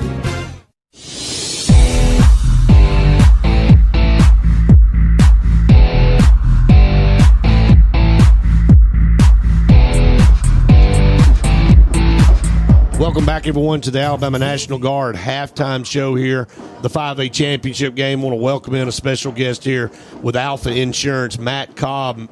Matt, appreciate you coming up here. Alpha, a big part of the AHSAA and a corporate partner here. I know special thanks goes out to you guys for what you do, being able to help support and provide venues and opportunities for student athletes here in the state of Alabama. Yes, sir. It's a great partnership, and we look forward to this every year. We love the idea of supporting the student athletes across the state and just being a small part of what they're trying to accomplish. You know, Alpha, a big partner here in the state of Alabama, a big company, and been around for a long time. And, you know, what is it about the Alabama High School Athletic Association that Alpha saw and said, look, you know, we want to be part of that. We want to support that organization and everything they do? Yeah, I think the biggest thing is it's the future. You know, being a part of these a small part of these kids' lives, and whether it's volleyball or golf or track and field or football, baseball, it doesn't matter. You know, we just love the idea of being a community in the state of Alabama, and being from here and entrenched here, and the rich history with the Alabama High School Athletic Association. It's just a great partnership. Yeah, it's almost a perfect match. You know what Alpha does. I'll let you talk about Alpha a little bit and what all they're involved in. Obviously, everybody knows Alpha for insurance and all, but you know, just a really big support system across the state of Alabama, and what Alpha's meant to this state for so long. You know, we pride ourselves in community. Our 4 core values are faith, family, integrity, and community. And I think the biggest part is if you can take care of your neighbor, right. You know, at the end of the day, that's what we're here. We're here to serve, and we're a big insurance company, but we pride ourselves. We have Alpha Cares campaign. doing partnerships like this across the state, food drives and things like that. It's just we're entrenched here in the state. We're in all 67 counties. It's huge. In the state, and it's just a very important part of who we are. We provide insurance in a time of need for families, but we do a whole lot more. Well, I was going to ask you that, the reinvestment in the communities of Alabama. We don't have a ton of big, huge metro areas here in Alabama. This state's made up a lot like most of your southern states, a lot of small communities, but there's a lot of them out there. And you just mentioned all 67 counties Alpha has a footprint in. How important is it to reinvest into all of those communities? Yeah, it's extremely important because no matter if it's Muscle Shoals or the Bay, these are our neighbors and right. these are our people, and we want to make sure that they get the opportunities, they get the support that they need, and it's just nice being a part of an organization like Alpha that provides a little bit of support and opportunity and being able to provide for these kids. Well, I thought you brought up something very interesting, Matt. You guys serve people in their time of need a lot of times. You don't know when you're going to be a part of an automobile accident. Hopefully nobody ever is, but you just don't ever know. And your house with a storm or a fire or anything like that, you see people at good times, but you see people at their worst times, and it's important to know that you're not just another insurance company, that you're going to be there to support that person and that family when they are in desperate times and in biggest needs. That's right. We pride ourselves in our claim service. We claim satisfaction of 95%, north of 95%, and we are just proud to be able to, whether it's a tornado or a car wreck or a deer hitting your car, it doesn't right. matter. It doesn't matter how big the incident is. It's important to the person that's in it, and we take every one of them. We feel like the people that we support and that we provide claim service to, like their family. Well, I think that's what Alpha stood for so many years, and I know everybody wants to hear that. You're in competition, you're trying to compete in a very competitive market in insurance, and I know that's what you guys pride yourself on. You're here in the state of Alabama. You want to serve the people of Alabama, and you guys are doing that through this partnership with the AHSAA. Yeah, again, it's a great partnership, and we love to be able to provide support and offer opportunities to folks all across the state. And whether it's claim service or a partnership or being there in a time of need, we pride ourselves in being a part of a community in Alabama, no matter how big or small. And, Matt, you get to come to events like this and see state championship games and see these communities come and rally behind their teams and so much support. So really appreciate you taking time to come up here on the radio network with us. I know the AHSAA really appreciates everything Alpha does for the student athletes in the schools here in the state. Well, we appreciate them as well, and we appreciate what they do and all the support from everybody out here. We appreciate them and what they provide for these student athletes. Matt, appreciate you coming up. That is Matt Cobb with Alpha Insurance, a big partner here with the Alabama High School Athletic Association, and I know they appreciate them more than they know, and been a long-time partnership here with Alpha in the state of Alabama. We're here at halftime, the Alabama National Guard halftime show. We'll take a break. You're listening to the AHSAA Radio Network. We'll be back with more of the AHSAA Super 7 after this network break.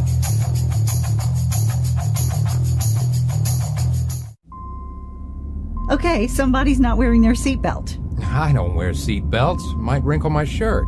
That's okay. I'm sure they can iron it before the funeral.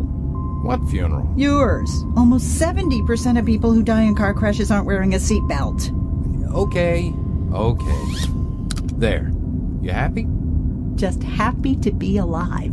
Seatbelts. It's hard to live without them. Drive safe, Alabama. A message from your Alabama Department of Transportation. For more than 40 years, Ingram Equipment Company has helped companies, towns, and cities with their dirtiest, most challenging jobs by providing the very best equipment and by helping them keep in tip-top working condition. IEC represents leading manufacturers such as Heil garbage truck bodies, Timco sweepers, Step pothole patchers, and many more. We proudly support all athletes and teams that compete across the state and wish them good luck this year. Ingram Equipment Company. IngramEquipment.net.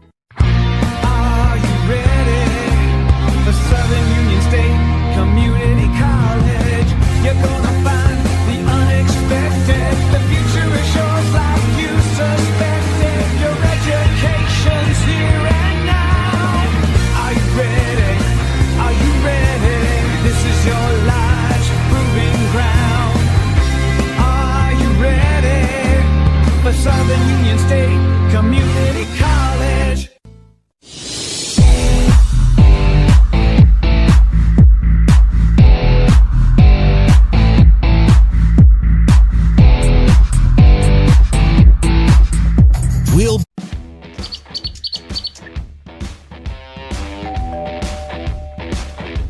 Hi, welcome to Classic 13. How can I help you? I was thinking about getting a tattoo. Do I need to make an appointment? No, we take walk-ins every day. Let's find someone to help you. Follow me. Hey, if you'll have a seat right here. Thank you.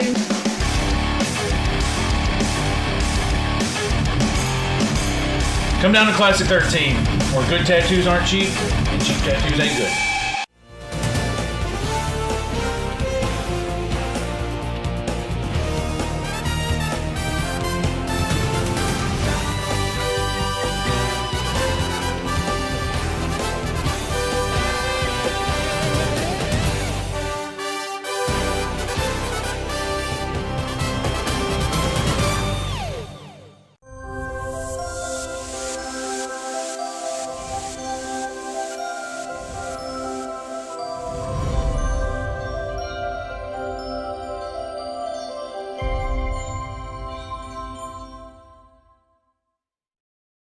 Agency offers a comprehensive marketing solution tailored to each of our clients' needs. We are a full-service marketing firm offering website design and development, video production, social media marketing, search engine optimization, and overall branding that includes logo design, brochures, mailouts, and more. Our experienced team of marketing professionals would love to come up with a marketing strategy that will deliver results for you and your business. Learn more at lmgadAgency.com or call today to start at 256-825-0197.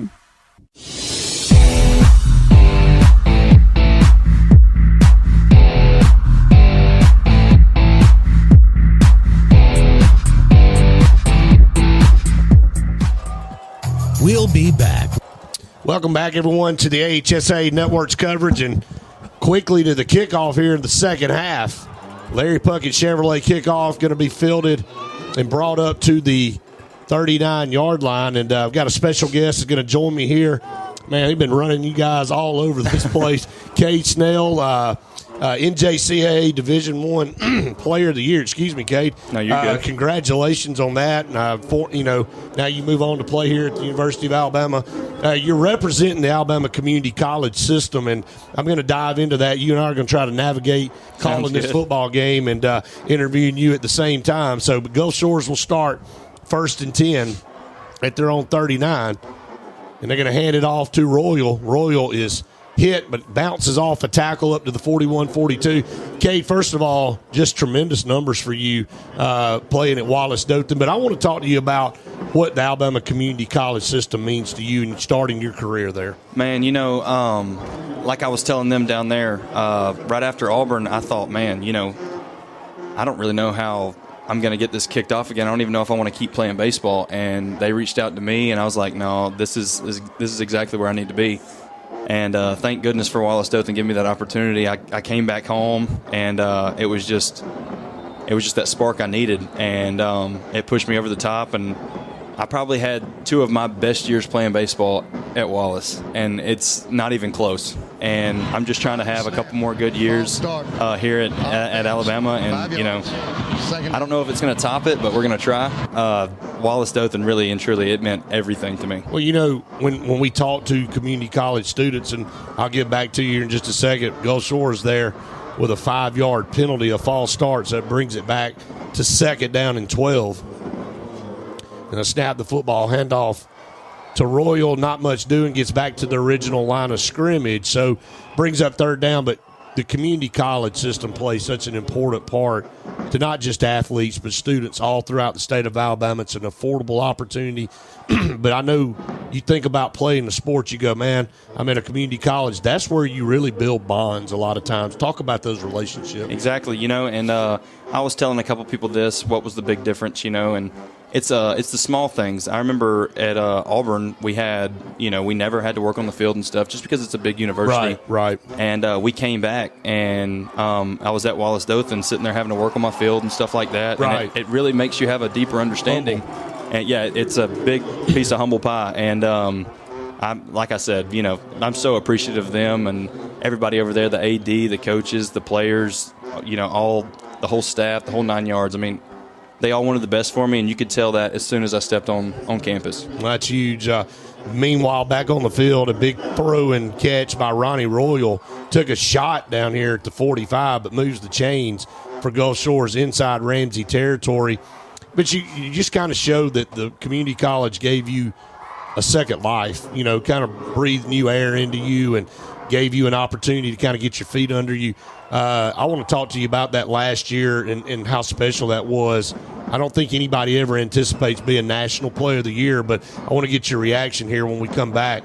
1st and 10 for Gulf Shores. Now going to hand off up the middle, big hole. Oh, no. Boy, ball's on the ground, knocked out.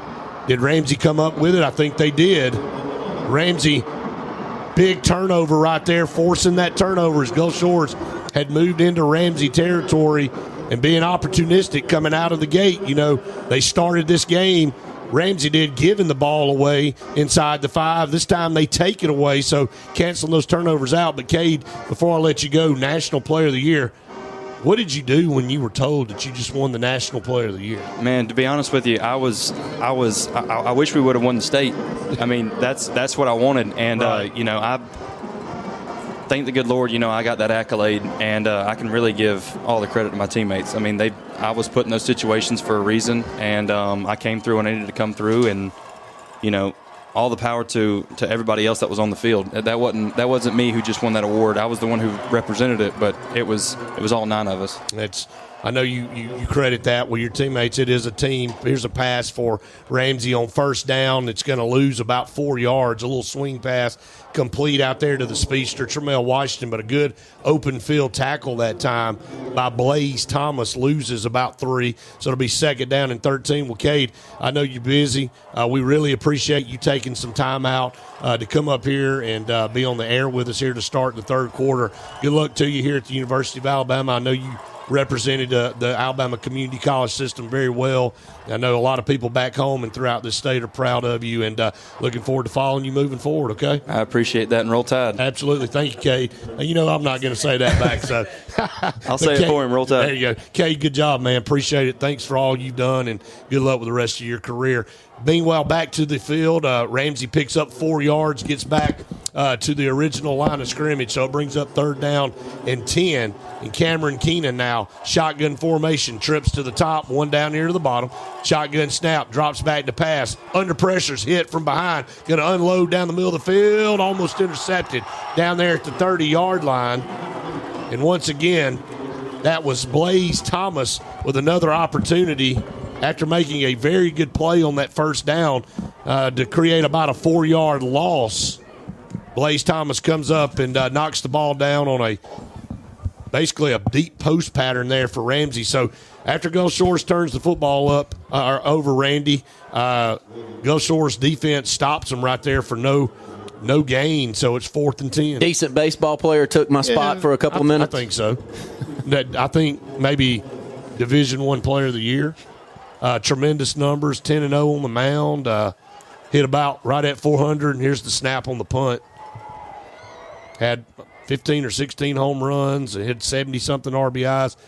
Good young man there. Started his career at Auburn. Things weren't working out, so he goes to JUCO and plays 2 years at Wallace Dothan, and now he has another opportunity here across the state. So, new breath breathed into him, and you see that all the time. You see guys move from one side of the state to the next, but not very often do you get named National Player of the Year. You have to do some special stuff. A lot that you're competing with, and reminds me of Tim Hudson type numbers. Right. When you pitch as well as he did, and then you're able to swing a bat, and when you swing it for power right now, my gosh, that's the tough part in today's game is the power numbers. Here's Gulf Shores, shotgun snap here. Quarterback Harris is going to pull it, 40-yard line around the right side.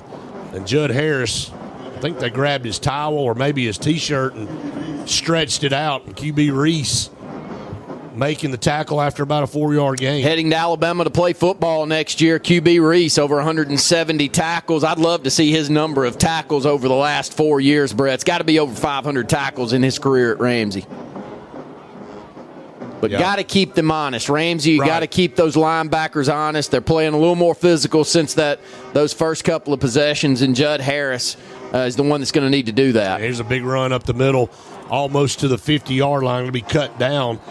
There's Colin Wilson, just short of midfield, but picks up a Gulf Shores first down quickly. 7:41 to go here in the third quarter. Gulf Shores leading at 21-6. Outside of a difference in hairstyle, tough to tell those two running backs apart. Both look the same from a size standpoint, and both are dynamic speedsters with the ball in their hand. You know, Ronnie Royal took a shot on that last possession, a deep reception around the 40, and he got popped pretty hard and kind of got slow getting up. But here he's going to receive this pass right here in the flat, makes a man miss, broke a tackle, stiff arm, and then is run out of bounds around the 45-yard line. So apparently nothing wrong with him. You know, he's done that a couple of times so far. Just swing passes out of the backfield and get it to your playmaker, your athlete out there in space. But he's making defenders miss when it looks like he doesn't have much set up on the sideline. This time they have him tackled at the line of scrimmage, makes the first man miss, gets by and picks up 7 yards there on first down. Still 21-6. Lead here for Gulf Shores, moving the football with 7:14 to go in the third. Yeah, back where they were when they turned it over on the last possession. Back inside Ramsey territory at the 45.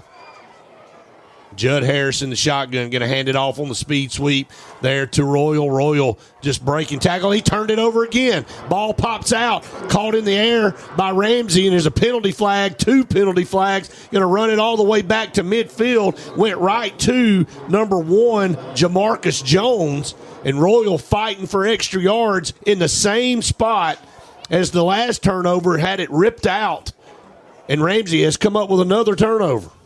Was it a face mask, Brett? It was hard to tell. It was a random flag thrown in well after the ball was turned over, so this wasn't before. But it was kind after of the turnover. Yeah, it kind of looked like during that run back for Ramsey, which was a physical run, by the way. It didn't have really anything. Had a tackler on him right whenever he got the football. Face mask. Yeah, I thought I saw it. Yeah, personally, usually in a big, like a sudden turn like that in direction, somebody's just reaching to try to do whatever they can. That's a big, big call. That's another 15 yards from midfield. We'll take this football down inside the 40, close to the 35 to the 36. So Ramsey with outstanding field position at the Gulf Shores, 36, trailing by a couple of scores. Yeah, we got a timeout on the field. We'll take one with them. 7:12 to go here in the third. Gulf Shores leads at 21-6. You're listening to the AHSAA Radio Network. We'll be back with more of the AHSAA Super 7 after this local break.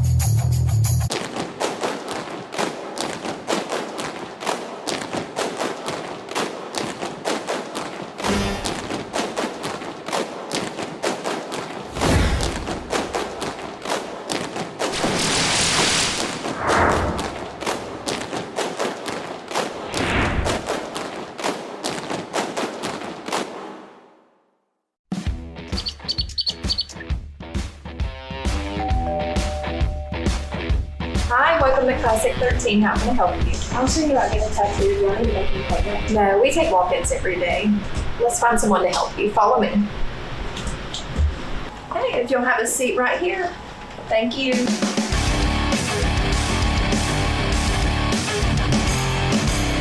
Come down to Classic 13, where good tattoos aren't cheap, and cheap tattoos ain't good.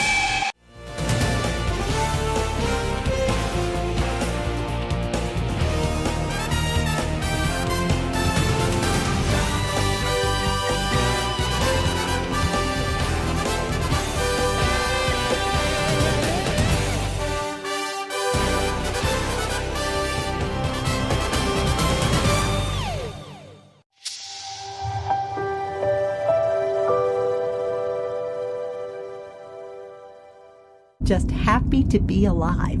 Seatbelts. It's hard to live without them. Drive safe, Alabama. A message from your Alabama Department of Transportation.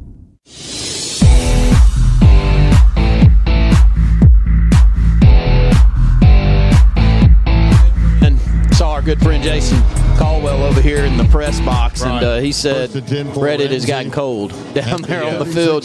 We're here where we are. Dropped about 20 degrees from the start of this football game to now, so getting a little tough in the conditions down there. Absolutely.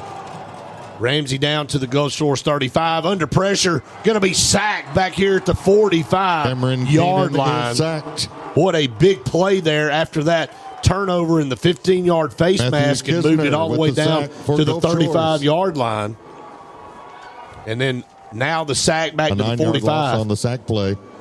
Great play call coming from the secondary and Blaze Thomas. 19 yards to...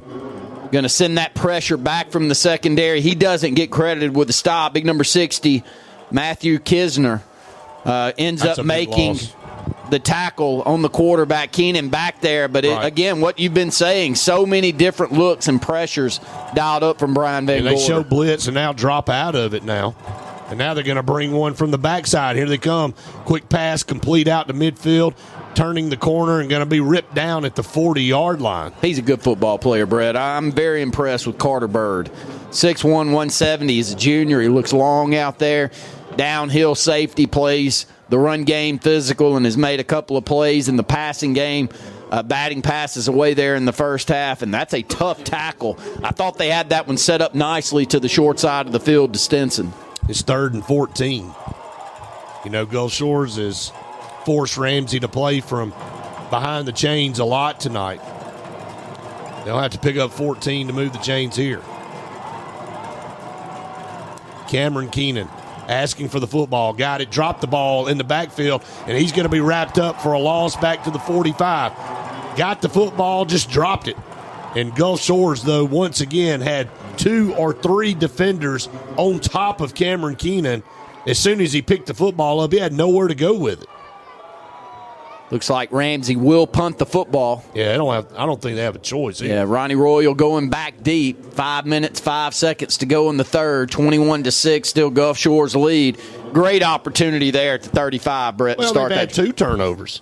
You know, they've had an opportunity here right out of the gate in the third quarter. They've turned Gulf Shores over twice as they punt the football out of there. Going to punt it down toward the right corner. Takes a roll. Going to roll inside the 10. What a punt. Man, it rolled the coffin corner out inside the 1-yard line. What a punt for Ramsey that time. Angling it. Number 38 for the Rams did his job. William Murray with the coffin corner, and Gulf Shores will have 99 to go for pay dirt. But let's go back and talk about this. Ramsey turned Gulf Shores over twice here and haven't been able to really move the football at all. It's had a struggle. 15-yard face mask tacked on to get it down to the 35, and they went backwards. Only 85 total yards here in the football game for Ramsey, and only 5 of those 85 coming through the air, and that was on that previous play. Right. So nothing doing, a lot of pressure dialed up, impressed defensively with this Gulf Shores team. Just a lot of eye candy going on, and a lot of times it's not just candy. They're throwing safeties and corners in there in the mix. He's not going to get out of the end zone. I think that might be a safety. Ronnie Royal bottled up right there and trying to battle out of that end zone. We'll see what the official call is. Did they give him just enough forward progress out? They're looking at, and they are, I think. My goodness. I'm not sure. Ball is on the goal line. Good angle right here on the replay. I mean, I don't know that I've ever seen the ball. Yeah, and it's a very good call because it does look like the helmet of the running back is outside of the goal line, which means that arm's right outside it as well. But I think they're going to review this. I think it was the right call. Challenged. But look where they've got that football sitting. I'm telling you, I've never seen the nose actually touching the goal line. This is a first for me. It is that close, and Ramsey's thrown the red flag to challenge this call. And at this point, what do you have to lose? I mean, it's 4:13 to go, or 4:03 rather, to go here in the third. Ruling on the field. Previous play was the runner got out of the end zone. Ramsey is challenging that ruling. Previous play is under further review. You know, we saw a couple of reviews yesterday in the 7A game, and close plays that the call ended up being upheld. So it's tough. It has to be. I couldn't tell on the replay. Yeah. That's how hard it is. it's very easy to sit back and question officials and question calls that you get out there, but then the replay comes up and you've got to look at it multiple times to decide. I've never seen the ball touching the goal line, actually. I feel like I saw the runner right outside of the goal line, which is what you see here. Now, that's a helmet outside of the goal line, and I couldn't really make it outside. It does, and I couldn't really tell exactly where the ball was. Well, here we go again on the replay. Let's see. I mean, the helmet's outside, but I'm not sure that football crosses. I'm not either. It's a good point. I couldn't see it from that first angle that we had. The field is he got out, so unless they can definitively tell that football made it out, they'll have to stick with the call on the field. That's how important the call on the field actually is in the high school and the college games. You got to have convincing evidence to show that it needs to be overturned. It's a big play in this game because if Ramsey is credited with his safety, they'll get that missed extra point back plus a point, so it'll be 21-8, and they'll receive the kick from deep inside Gulf Shores territory. So, and we've already seen one really good return come from number 5 on that side for Ramsey, and that's Tramel Washington, who on the long touchdown in the first half that we saw for Ramsey was set up by that great kickoff return where he took it to about the 40-yard line. I think it was the 44 on the opposite side. There's just really – I think he's out. I think the ball did get out on that angle from what I see. Looks like that's the first angle that we saw. The second one that we saw, which was from the defensive side. Right. It's hard to tell. After review, the ruling on the field stands. Yep. Ramsey is charged with timeout, has one challenge remaining. Yeah, they will be charged with a timeout. They'll still have a challenge remaining. But, look, I think if you're sitting there in Coach Ronnie Jackson's shoes, you got to make that challenge. Agree. It was very, very, very close. The Gulf Shores, Ronnie Royal was hit immediately, and you can't get any closer than that. I mean, the ball, literally, the nose is touching the goal line, and here's another thing. Gulf Shores still got to snap this football, and they're going to stay in the shotgun formation. Got Harris back there. Takes the snap, going to throw it. Going to throw it deep down here. One-on-one coverage. Pass is incomplete. Gulf Shores looking for a flag. No call. I think it was good coverage running down the field there. Looking for Braden Jackson. Well, he played the football. The key thing here is he looks back for the football. If you watch this replay, looks back for the football, gets the left arm up and tries to go after it. So if he's just keeping his eyes on the receiver running down the field, it would have been easy to throw a flag on that one. But a well-thrown football by the freshman back there for Gulf Shores, and that's a gutsy call out of the end zone. Fletcher Taylor on that coverage. 3rd down and 10. Going to throw it again. Going to throw it deep down this sideline, and nobody's close. Looking for Jackson once again, so it will be a very short punting field here for Gulf Shores. And this snap coming from right off the goal line, so the back of the end zone is where they'll punt this football. It'll be Hills on the back end. So snap will need to be perfect. Timing, everything. And back here to return this kick is the playmaker, Tramel Washington, and he'll be standing at the Gulf Shores 40-yard line to return this one. If you're Gulf Shores, you've been really playing behind the 8 ball the entire third quarter. If you're Ramsey, you're like, are we missing opportunities? Get the snap, get the punt off quick, going to hit, going to be scooped up. And I'm telling you, Washington was blown up right there at the 40-yard line. Gulf Shores couldn't ask for anything better there. It's better. About a 37, 38-yard punt in the air. Ball bounces up, clears the 40-yard line, and they've got a special teams defender down there to make the stop right outside the 40 at the 41. So field position has not been an issue for Ramsey here in the second half. They've had great field position, but still haven't cashed in any points. If you're Gulf Shores and you're looking at the clock with 3:40 to go here in the third, you're going, man, we are dodging bullet after bullet after bullet, and you said it. you couldn't have asked for a better scenario if you're Gulf Shores. But if you're Ramsey, once again, you start on their side of the field. You got to find a way to score some points. Quick snap, pass out in the flat, dropped by Washington. Had it out there to him in soon enough time, but saw the defender out of the corner of his eye and took his eyes off of it, and Washington just dropped it. A little bit too much in front of him. Did feel that pressure coming from that safety on the top side. You know, Washington, he's a mini Mike out there. Right. He was, about 150, 155 pounds out there on the perimeter. And this ball needs to be right in the chest for him to pick up anything there. But ball hits the turf, 3:37 to go here in the third. 21-6, Gulf Shores leads. And Cameron Keenan. Ashford takes the handoff left side, found a hole, side step 40, 35-30 down this sideline. And out of bounds and a first down for the Ramsey Rams. And that's what the doctor ordered right there was Ashton Ashford making a good run off of left tackle. Beautiful jump stop right there, about 4 yards on this counter back to the left. Jump stop back outside and hit this left sideline for a big gain. Take the Ramsey football down inside Gulf Shores territory to the 26. They'll split 3 to the top. Keenan, high snap, going to take it, going to hand off left side again. Great defensive play, though, coming up, making a tackle is Braden Jackson. Yeah, buck sweep, got a pulling guard out in front to block for Ashford, but it's a secondary player coming up, physical run support for Gulf Shores. Tackles Ashford after a 1 yard gain off this left side, short side of the field. Ball still right outside the 25 at the 26-yard line.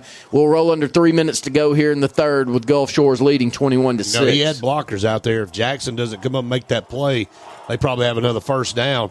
Second down, Keenan's going to throw it over to the right side. This pass. What a play. Did he intercept that? Yes, one-handed. Ronnie Royal, unbelievable. A penalty flag in the backfield, but a one-handed Odell Beckham style falling backwards interception. I've got to see that again. Holding. This holding will be declined, but Ronnie Royal literally just went up with one hand and snatched that out of. That's Odell Beckham. It's almost identical. Except Odell Beckham fell all the way backwards. He grabs it, stays on his feet. Did he get the foot down? Yes, he did. It's not close. Unbelievable interception. Never transferred the football at any point in time. Just goes up, snags it, brings it down with the right hand, and keeps it there. But the ball's still deep in Gulf Shores territory.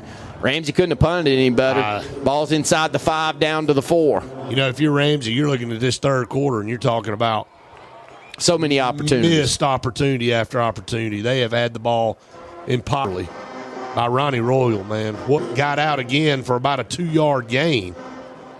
Ronnie Royal powering out of the strength of his hands just to go up and high point that football. It is. Back to the 3-yard line goes Gulf Shores. So Royal toting the mail here the last couple of possessions for Gulf Shores. It'll be third down.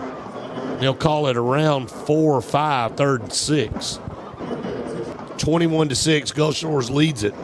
There's the snap to Harris. Buddy, he will lay the lumber. And Royal, flat on his back, going to be helped up. They're going to be about a half yard short. That's a big 5-yard run, though, by Ronnie Royal, and he's going to walk off the field a little bit dazed, it looks like, as you just have to punt from their end zone. This time, though, more close to the goal line. I think they did. They got a piece of it. It's fielded right there at the 12, and now Ramsey has perfect field position. Got back there, got a hand on it. The ball went straight in the air. A little bit too much time, and didn't see him coming off. Was that actually around, but no offense. And he's spun down around the 2-yard line. It'll be first and goal, Ramsey. 21-6. Play in your own territory all an entire quarter without eventually getting to spot him short. Got to be inside the 1-yard line right there with 5 seconds. That's going to end this third quarter. Yep, that's it. Again, a defensive struggle Ramsey knocking on the door to try to carry at the 5A championship game. 1 quarter left. The AHSAA Radio Network. We'll be back with more of the AHSAA Super 7 after this local break.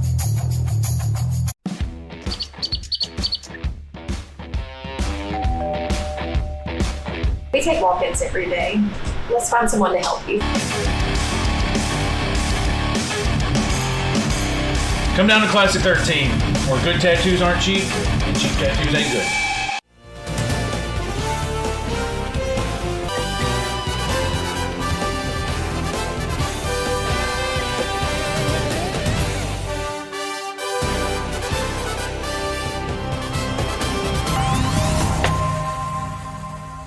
Seatbelt.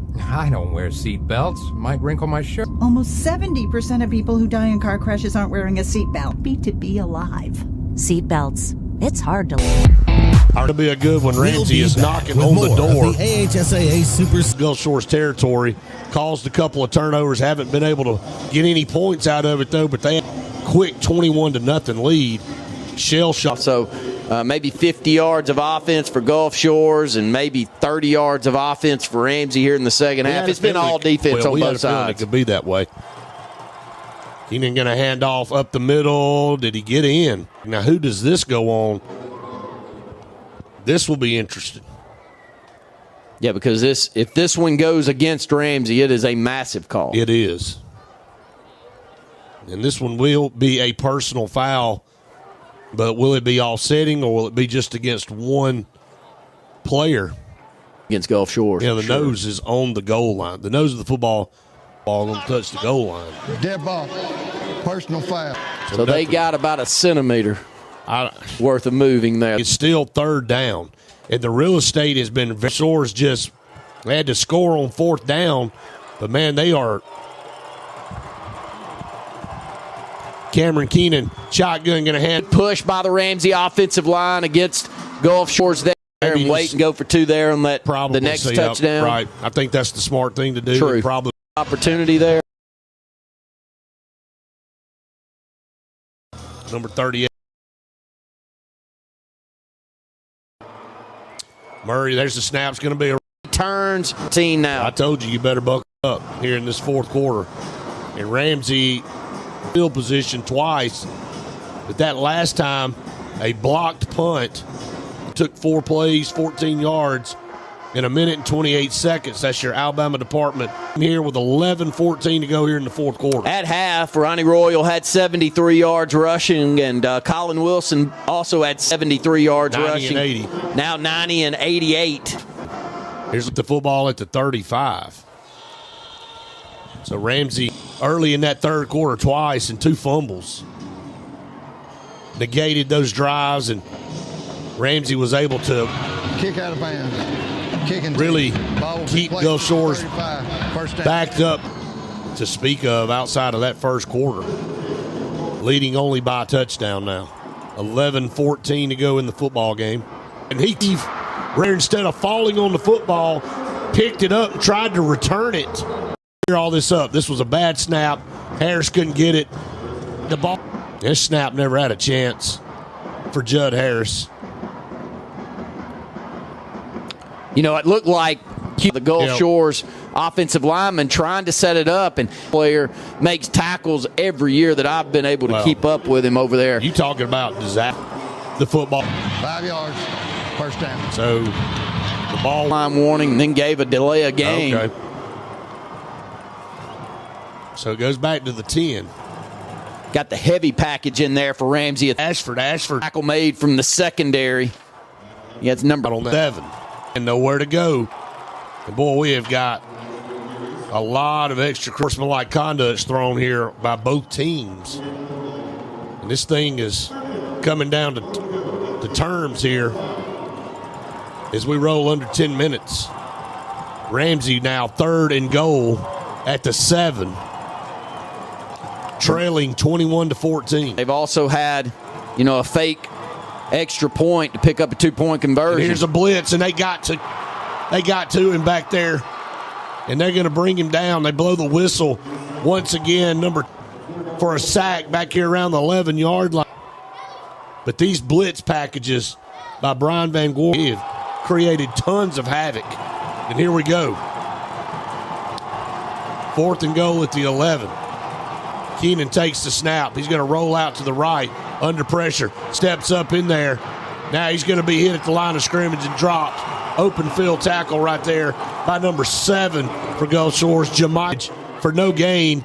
And what was a disastrous turnover for Gulf Shores. It went from the 5-yard line back to the 10. Pounds was talking to Jason Caldwell during halftime. So a lot of teams are keeping their eyes on that young man. He makes a big play right there in the 4th. Here comes Ronnie Royal in the Wildcat. Big hole up the middle, broke a tackle, 20, up to the 23. Man, he was one arm. Man, you are just shaking your head at the all fumbles. O'Connor Jones makes the tackle right there from the secondary for Ramsey. Royal takes it, going to run again. Broke a tackle, was out of bounds. Ronnie Royal moves the and Gulf Shores has laid the football on the ground a lot here in the second half and somehow survived it for the most part. Into the top. Going to hand off over here left side. There's a good block.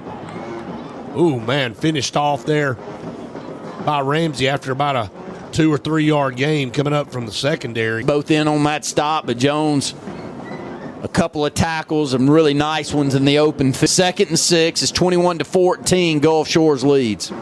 7 going to hand it off to Wilson. Wilson's wrapped him off, so it brings up 3rd down as the clock will tick under 7 minutes remaining here in this 5A state championship game.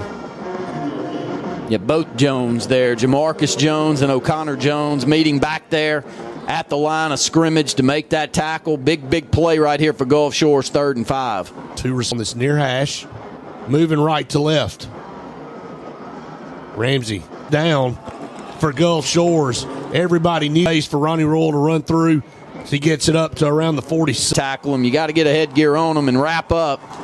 But run through one more tackle right there at the line of scrimmage and pick up the 1st down. They're going to keep Royal in there at Wildcat. May see that the rest of the way out here with 6. Run this clock out. Ramsey, there's a tackle in the backfield. What a play. Great defensive play call. This one's going to be made by number 15, Jermaine Parker. He's your outside linebacker coming on the right side blitz. Goes to back there to go along. Well, at some point in time, just took the chance. They're going to put Harris back in at quarterback. Harris going to hand it to Royal. This time left side, got good blocks. Broke a tackle midfield, 45-40, 35-30. And, boy, that's a game changer there. And, boy, they set it up perfectly down this near side. That's going to take him to well over that little delay. Back to the left and now takes it out. I think he's going to be close. Royal as well. 10-5, dives for the pylon. Did he get in? I think he did, unless he went out of bounds. Haven't seen the signal. Yep, there's the signal. Ronnie Royal with his 3rd touchdown of this 5A championship. It's been a drought since the first quarter for Gulf Shores. Shores back into the end zone to expand this back to a 2-score. Touchdowns, one coming from 55. Royal there on that drive. It was. Man, if you're Ramsey, you still got 4:53 to go, but man, you have got to be wondering what could have been with all of that positive field position and turning Gulf Shores over down here and not coming away with any points. And then Gulf Shores 9 yards after their defense, who is now up to 173 yards. Yeah, 173. Field stripe is him running through arm tackles right there at the line of scrimmage and picking up the 4 yards needed, probably getting 6 or 7 yards there on that. Legs churning, and if you ever let him in the open field, you can go ahead and cash it in. Yeah, they're going to review this to make sure. As we watch the replay, Ronnie Royal in a foot race there with Jamarcus Jones. I think he got it across before his elbow hit. What an effort. Kind of went airborne from the 4-yard line, and the ball is across, and I think they're going to let this call stand. And I'm telling you, what a huge ad snap, turnover down to the 5. And they man up and hold Ramsey out of the end zone, no points, and then take this ball and drive it 89 yards to what may be the nail in the coffin. Now, again, 4:53, and you and I have seen some stuff happen with a minute to go in a game, and I don't have to bring up bad memories. It was at this facility where Auburn lost what it looked like a sure bet on a 7A championship there with Thompson. And a block punt and a couple pass interference later, an onside kick, and Thompson kicks a field goal to win the game. And it just crazy things happen. So Ramsey has time. Down 27-14, extra point will be upcoming here for Gulf Shores to try to make it a 28-14 game. But, Randy, the story is missed opportunities here in the fourth quarter. Well, it's the inability to move the football. Only 113 yards of total offense for Ramsey here in the ball game, and only 5 of those coming through the air. And this is a passing attack for Ramsey that is thrown for almost 3,200 yards. With the scheme that Gulf Shores brings in, Look at this stat here. They bring so much pressure. Yeah, Cameron Keenan with almost 3,200 yards passing on the season has thrown for 2 yards tonight. 4 of 13 for 2 yards. Now, Ashton Ashford has had a whale of a game. 25 rushes for 115 yards. He's their leading rusher on the season with 1,046. The ball would be placed at the 1 yard line, first and goal. Well, he was out of bounds, they say. To come out because would have been 4 of 13 for 2 yards. A couple of interceptions. One. Let there be no doubt who the MVP of this football game is if Gulf Shores holds on to win. They'll put the ball at the 1 yard line.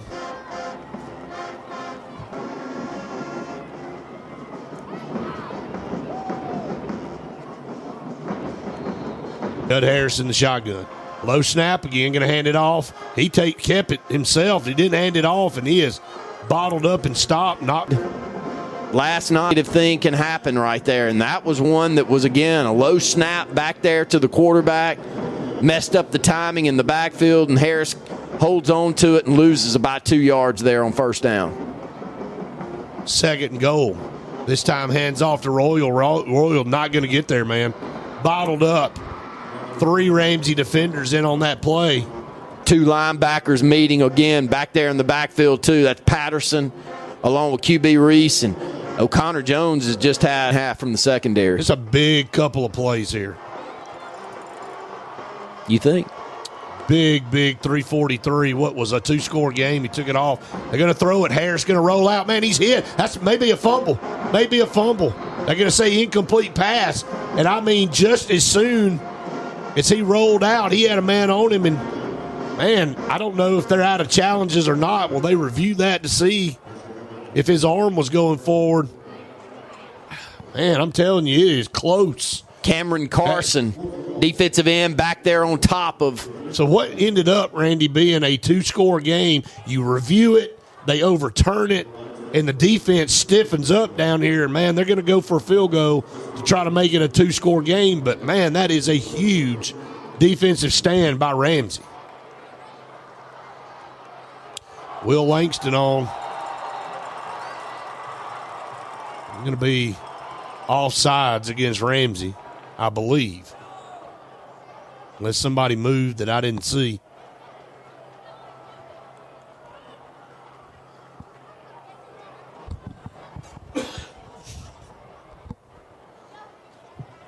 All the officials going to meet up and communicate on this one. Trying to figure out what happened there. Who they saw first. Dead ball. Offsides. It's going to be offsides against Ramsey. Half the distance to the goal. 4th down. Doesn't change what you do as Gulf Shores. Got to kick the field goal to make it a 2-score game. But you sure would have loved to have gotten a touchdown. We credit Ramsey, man, just not giving up. Balls inside the 1 yard line, and they have now forced a field goal opportunity. Will Langston. There's the snap, the place. Kick is on the way. He missed it. Will Langston pushed it to the right. What a stop by the Ramsey Rams. Unbelievable. Ronnie Royal looked like he had all but iced this game down the near sideline. They review it. He was out of bounds. And Ramsey's defense comes up with 3 huge stops, forces a field goal attempt, and he pushed it to the right. Ramsey is still very alive in this football game with 3:30. Yeah, just didn't hit it well at all. I thought that he may have snuck it through on that right side, but again, didn't hit it well, and this will move the football out to the 20-yard line. And, Brett, the issue is got 113 yards of total offense for Ramsey on the football game, and they need 80 here to tie this football game up with 3:30. Ramsey has that state championship under their belt from last year. They're not going down easy. No quit. All 21 of those points that you see up there on the board were scored in the first quarter for Gulf Shores. And you can't get much closer to scoring than you just did there.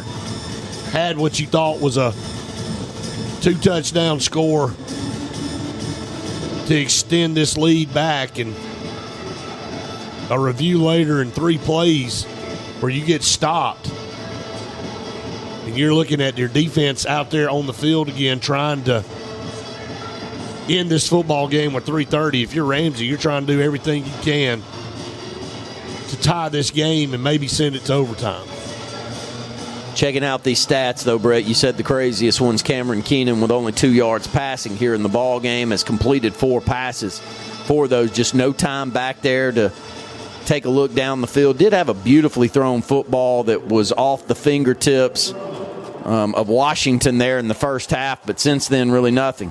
Shotgun snap, around the 25. And take Keenan out of the football game offensively, and they're going to put the playmaker back there in Tremel Washington and pretty much concede that the pressure that's being applied, that they're going to throw the speedster back there and see if he can make something happen, and gets out of bounds and picks up 6 yards there on first down. Yeah, and I'm not sure, Keenan would have picked that up. So 2nd down and 4. Washington going to hand off over here to Ashford, and Ashford's going to run up close to the 30, should have a first down with 3:15. The clock's still rolling. They have not stopped it. Now they're going to stop it. Clock's still rolling. Man, time just continued to tick. They're going to say short, 3rd and inches. Shotgun snap, under pressure. Almost fell down.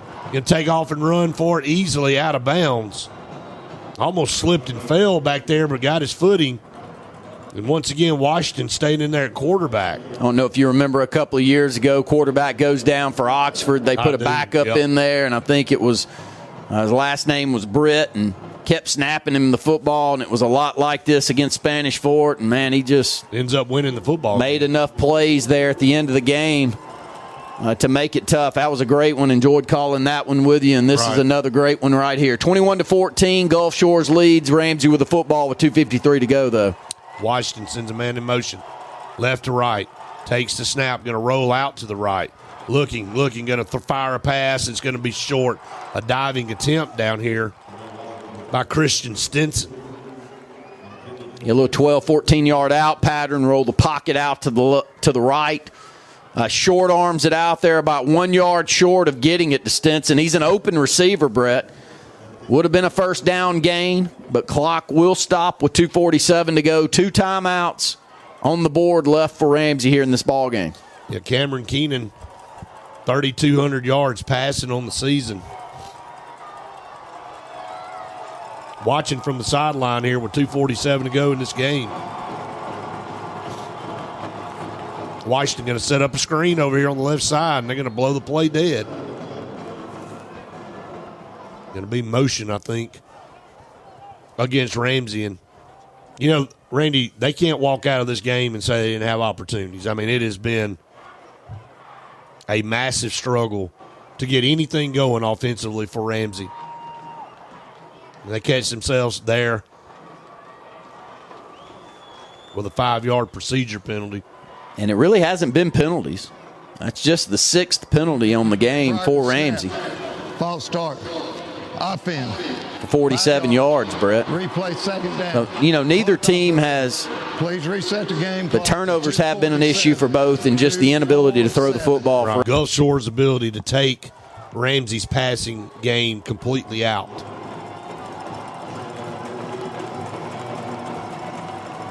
Washington in there in the shotgun on 2nd and 15. Under pressure. Rolling out to his right. Takes it, throws back across. It's incomplete. Wouldn't have been very much on the catch anyway. I'm telling you, Gulf Shores They bring pressure from everywhere on the field, and Washington's basically running for his life right now. Can't say enough. It's Brian Van Gorder, your defensive coordinator. Yes, the defensive coordinator for Notre Dame, and yes, the defensive coordinator for Auburn at one time. And the Atlanta Falcons. And it's a beautiful scheme that he's got. He's sending pressure from the secondary. He's sending them from outside backers on both sides. You don't know exactly where to look. And they've had to put their best athlete back there, and now they're going to change it out. 3rd down, 15 to go, and they'll call timeout with Cameron Keenan back in the ball game. Yeah. Timeout. Ramsey had 2 timeouts. Can't take them with you. And it's 3rd down and 15, and you like to get the first down, but at least get 8 or 9 yards to try to make this thing manageable. And what does Ramsey have in the playbook? And Gulf Shores is looking at the clock, 2:32. They're thinking we got to dig deep on 2 plays defensively. And we walk out of here 5A state champ. Is it Ramsey down to 1 timeout, only would be able to stop the clock 1 more time. So these next couple of plays are the ball game. And what a great game it turned out to be. It didn't look like it out of the gate. It looked like Gulf Shores was going to sprint out of here with a blowout, 21-0. And, Ramsey just kind of settled in defensively. They able to muster up 1 drive there. Force turnovers. Right, and just kind of keep Gulf Shores backed up. Although Ronnie Royals had a heck of a night with 172 yards rushing. And Colin Wilson, pretty doggone good himself, 16 carries for 89 yards and a touchdown. But that 3rd touchdown getting wiped out off the board and the missed field goals allowed Ramsey to stay in this game. 3rd and 15. Shotgun snap. Going to line up, throw a bullet over the middle, and it's incomplete. Looking for Stinson. It'll be 4th down. And 4th down and 15 coming up for Ramsey. And it looked like Stinson had some space there in the middle of that defense, Randy, but a bullet by Cameron Keenan. He is 4 of 15 now throwing the football. Yeah, a little dig route right there to Stinson. This one's just thrown behind him. I don't know if there was miscommunication on which way he was going to turn, but that one wasn't close. This is pretty much your ball game. 4th and 15 at their own 29, and there's a timeout. Dead ball. Nope. Delay game. Actually, delay a game, so now what was tough becomes tougher. 4th and 20 in Gulf Shores. If they can make 1 more stop, will knock off the defending 5A champs. Barring a turnover. Barring some type of turnover. But Ramsey with only 1 timeout and 2:27, in essence, run the clock out. Ramsey, final play. He's going to dump it out over there, and the pass is incomplete. Pressure once again by Gulf Shores, and guess who it was again? It was Landon Everett. That guy has played a whale of a game. He has been in Cameron Keenan's face all night long in the backfield, and Gulf Shores will take over inside the 25-yard line with 2:20 to go here in the 5A state championship. And look to run this thing out. It's been a great one. Like you said in the first, I thought this one would get away from Ramsey, but no quit in the state champions, the defending state champions, and the first time for Gulf Shores to make it to a championship game. Couldn't have got off to a better start for them. Got the turnover that they needed to get the momentum in their favor. Ronnie Royal back there will take the snap. He'll keep it right up the middle and be put down at the 20, so about a 4-yard gain there for Royal. Another tackle by DeMarcus Wynn for Ramsey. Clock will stop for the last time. That was the 3rd and final time out of the second half. Yeah, nothing Ramsey can really do, especially if Gulf Shores gets a first down right here. They can get into the 3rd and final timeout. best formation in football the V formation. Great football game for Ronnie Royal, though.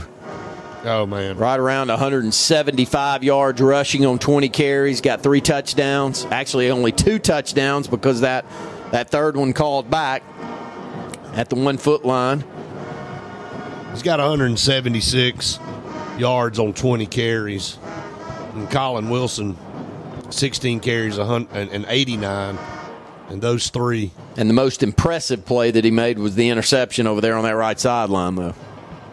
He's done it all.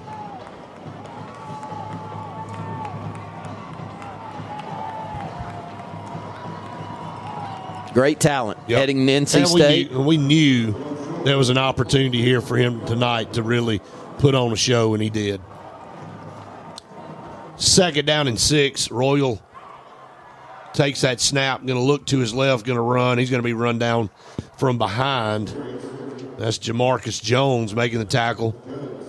Lost about 3 yards. So clock will roll under 2 minutes now in the ball game. 3rd down and about 7. Coming up for Gulf Shores. Ramsey cannot stop the clock. Out of timeouts here. 3rd down and 7 for Gulf Shores. Credit Ramsey in their effort here in this football game, man. They got in a 21-point hole right out of the gate, and they fought back and had several opportunities here in the second half. Gulf Shores is going to let the clock run all the way down and timeout. Gulf Shores burn a timeout themselves.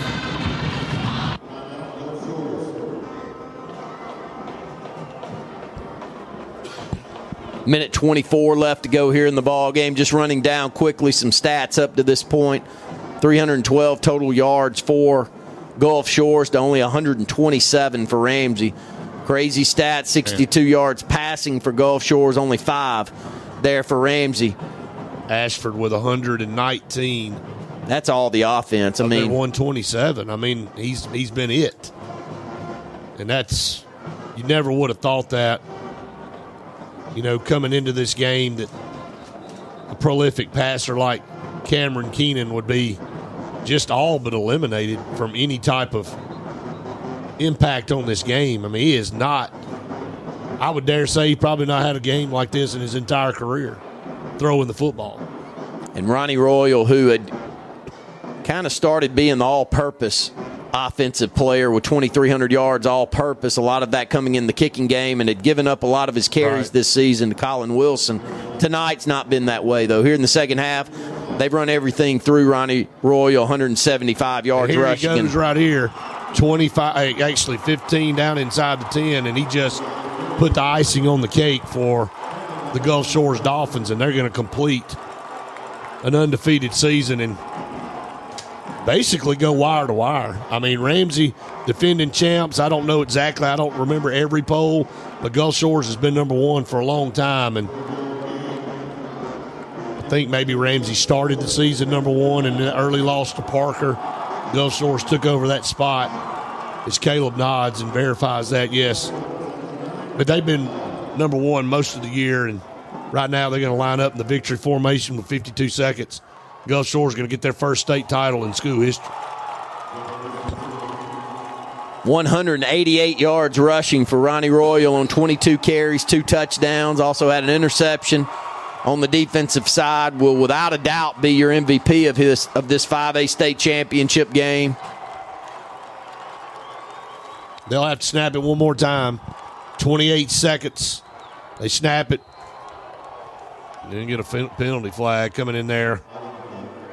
Ramsey hit the quarterback right after he took a knee, and he kind of threw his hands up. And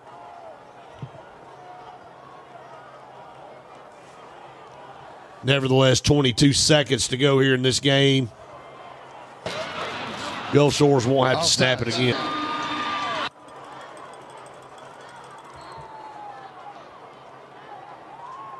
If you're Ramsey, man, you are looking at missed opportunities here in the second half, but a resilient effort coming back down 21. If you're Gulf Shores, you hung on.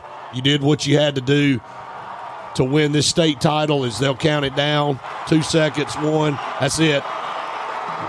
Gulf Shores is your 2023 5A state champions, defeating Ramsey 21-14 here in the 5A state championship game.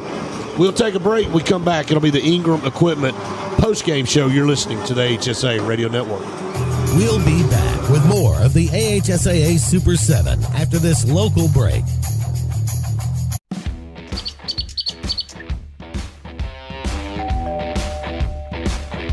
Hi, welcome to Classic 13. How can I help you? I was thinking about getting a tattoo. Do I need to make an appointment? No, we take walk-ins every day. Let's find someone to help you. Follow me. Hey, if you'll have a seat right here. Thank you.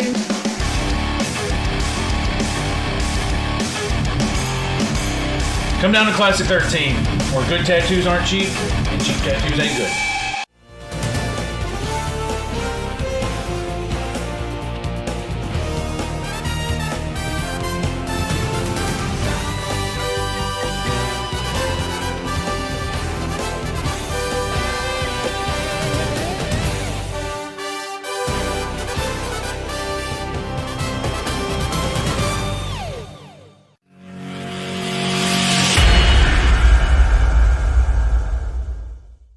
Southern Union State Community College. Information is just a click away. At AOTourism.com, find out what many a publication deem as one of the best places to live, to work, and even raise a family. And yes, even retire right here in Auburn and Opelika. You can explore what the area has to offer with their world-class hotels and restaurants. As for recreation, well, the possibilities are endless. You can even check out available meeting space. Eat, stay, explore, play, meet, and visit AOTourism.com. Communities don't just happen. They're built by people. From the big moments to the small acts of kindness. It's the authentic connections we make that define us. At Alpha Insurance, we know that every day you're building things that are worth protecting. Because for us, this is more than coverage. It's who we are. Alpha Insurance, building tomorrow together. Here in Alabama, we love our families, our state, and we love our country. At Charleston Gas Lanterns, we use nothing but the finest materials and the purest copper. Everything we use to make our handcrafted gas and electric copper lanterns is sourced in the USA, and each lantern is built right here in Mobile. Make your home or business stand out. Located at 1800 East Service Road, I-65. Set an appointment to come by 9 to 5, Monday through Friday, the building with the large lantern on top. Or give us a call, 251-478-0072. Charleston Gas Lanterns, where being number one is not just a tradition, it's a way of life. For a combined 50 years, SignSource has been Central Alabama's most reliable option for all of your sign needs. Custom metal, wood, or coroplast signs for your businesses or organizations. Wraps or decals for your vehicle or boat. Full color banners for any occasion. SignSource also provides fast, quality sign installation and service needs, including crane rentals and lighting maintenance. Check out our website at signsourcenow.com and call us at 256-825-0197. Go straight to the source, SignSource.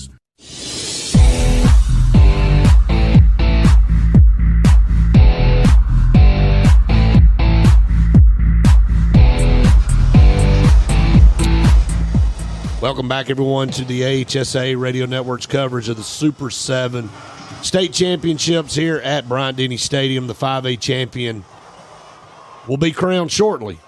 The Gulf Shores Dolphins, Randy, defeat Ramsey 21-14. First state championship in school history. They finish an undefeated season. And what a great game by both teams. It didn't look like that to start. Ramsey, the defending 5A champs. You couldn't have dug yourself much back. Had numerous opportunities there in the third. Able to finally cash a touchdown in again. Start the fourth quarter to close it to a one-score game. And Gulf Shores was just able to hang on. That's really all you can say. Well, they got a dynamic playmaker in Ronnie Royal, and he made the plays there in the second half that was needed. But, tip your hat to Ramsey. They forced some turnovers to keep themselves in it, but never could find their way offensively tonight. And at times this year, that's been the struggle, and tonight that was exactly the struggle. But defensively, Ramsey did everything they could to stay in the football game, and I was impressed at the end of the game as I was expecting to be at the start of the game with the way they play physically on the defensive side of the ball. But 324 yards of offense for Gulf Shores to only 127 for Ramsey. That was the storyline. Definitely the storyline, and I'm telling you, that performance there, forcing Cameron Keenan, who had such a great year passing the football, to only throw for 2 yards, man. Nobody would have ever imagined that. Let's go down the field for the post-game ceremonies here in the 5A championship.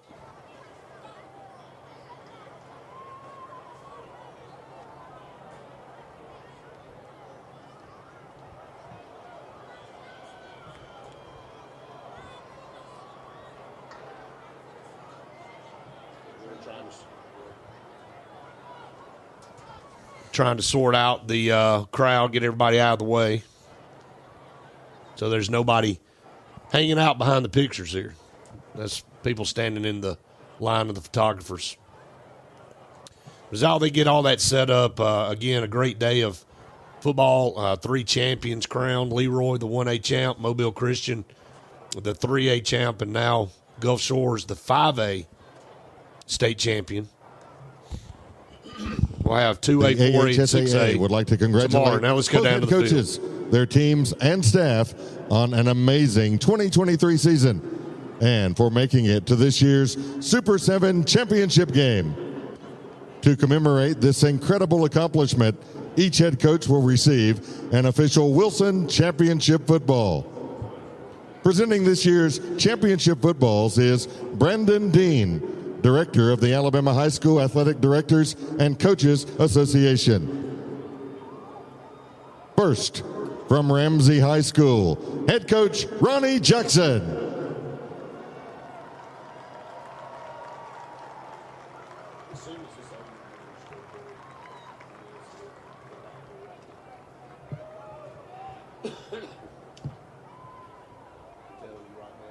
Now, from Gulf Shores High School, head coach Mark Hudspeth.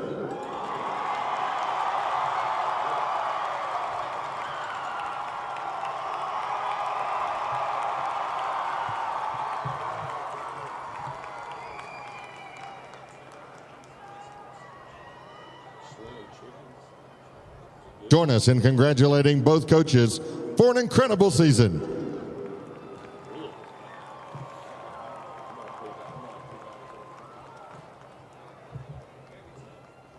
And now, please join us in welcoming J.T. Lawrence, Assistant Director of the AHSAA, for the presentation of the Most Valuable Player Award.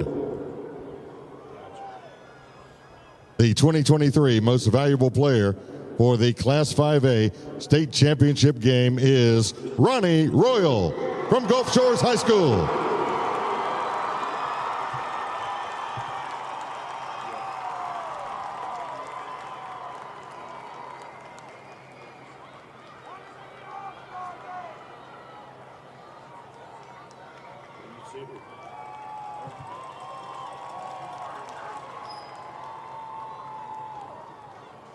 At this time, we ask that you please welcome Central Board member Luke Hallmark from District 3 to the field, along with Kim Vickers, Associate Executive Director of the AHSAA, for the presentation of the 2023 Class 5A State Championship Runner-Up Trophy.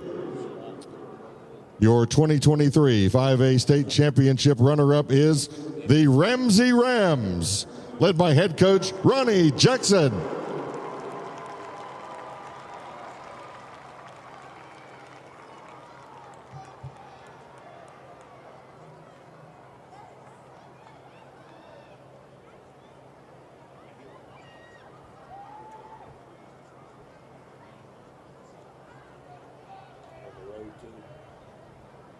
Now, for the moment you've all been waiting for, please give a warm welcome to Executive Director of the AHSAA, Alvin Briggs, and Central Board member Jeff Torrance from District 2 for the presentation of the 2023 5A State Championship Trophy.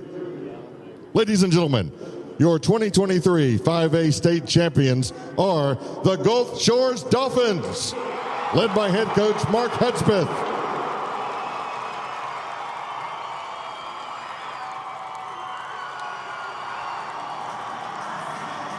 Congratulations to the 2023 5A state champions.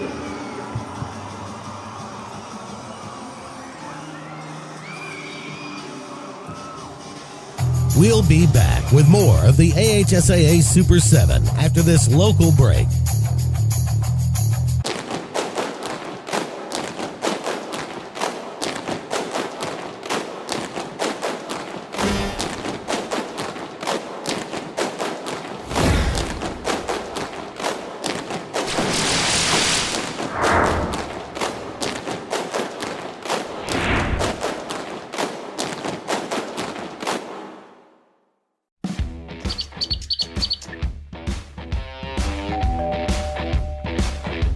Hi, welcome to Classic 13. How can I help you? I was thinking about getting a tattoo. Do I need to make an appointment? No, we take walk-ins every day. Let's find someone to help you. Follow me. Hey, if you'll have a seat right here. Thank you.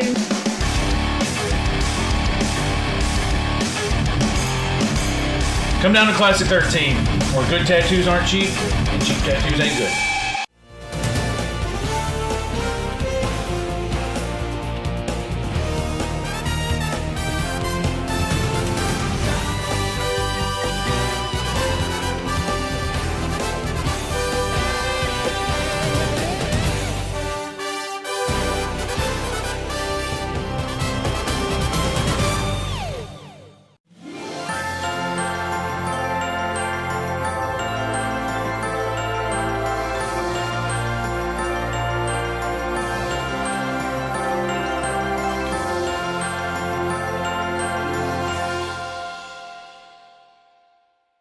Value would you gain working with Lee Marketing Group?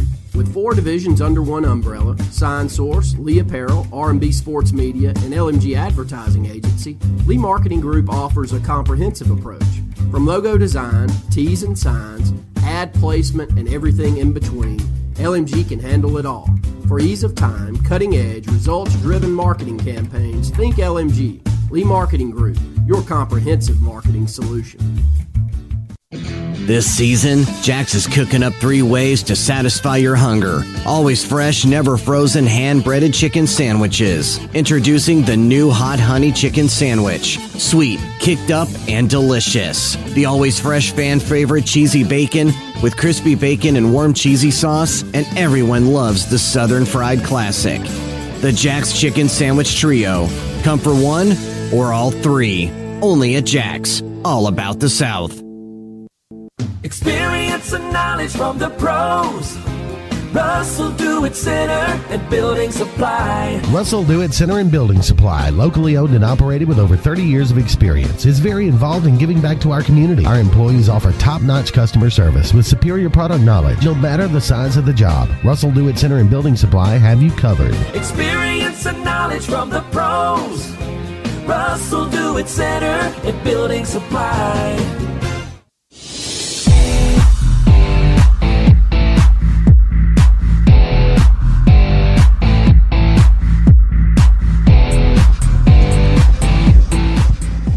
Welcome back, everyone, to the Ingram Equipment postgame show. Going to wrap it up here on day number 2, the Super 7.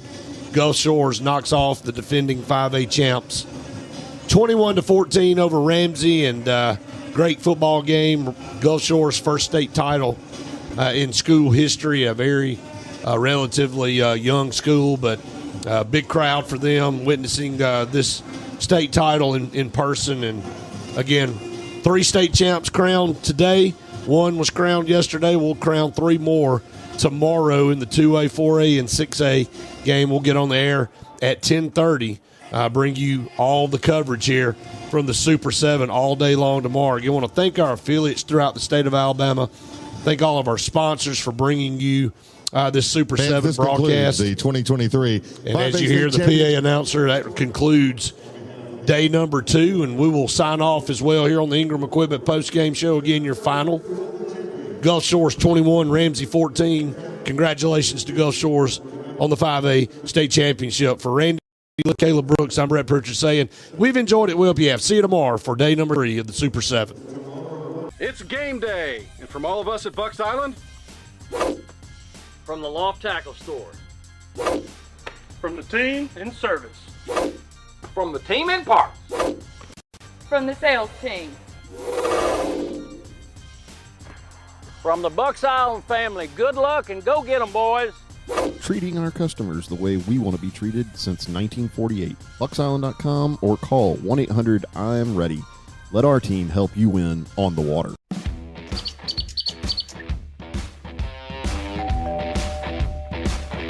Hi, welcome to Classic 13. How can I help you? I was thinking about getting a tattoo. Do you want me to make an appointment? No, we take walk-ins every day. Let's find someone to help you. Follow me. Okay, if you'll have a seat right here. Thank you.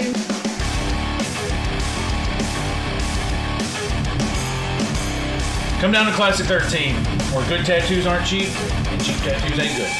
Daffron Auto Salvage in Pell City is where you'll find over 30 acres of automotive salvage, plus a warehouse full of quality parts for almost any need. Just call ahead and tell us what you're looking for. At Daffron Auto Salvage, you'll find it all. Engine parts, transmissions, rear ends, radiators, suspension, body parts, auto glass, even tires and wheels. You'll also get fast, friendly service. It's been that way since 1965. Don't pay too much for parts. Think used first. Daffron Auto Salvage, 793 Old Cold City Road in Pell City. For local and long-distance 24-hour towing or paint and body shop work at affordable prices, call David's Wrecker Service and Rayburn's Automotive in Jacksonville. You want excellent customer service? You always get quality workmanship, plus they're insured, licensed, and bonded.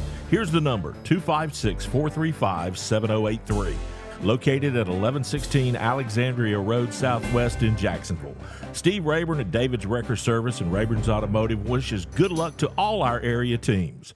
6, 5, 4, 3, 2, 1, 0. All engine running. Liftoff.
We come to you from L.E. Bell Field here in Heflin, Alabama at Cleburne County High School as, like last season, an important game to at least possibly decide who goes to the Class 4A playoffs later on this season, as the Cleburne County squad will host Munford here on our FNN High School Football Game of the Week, presented to you this week by Urban Ristique.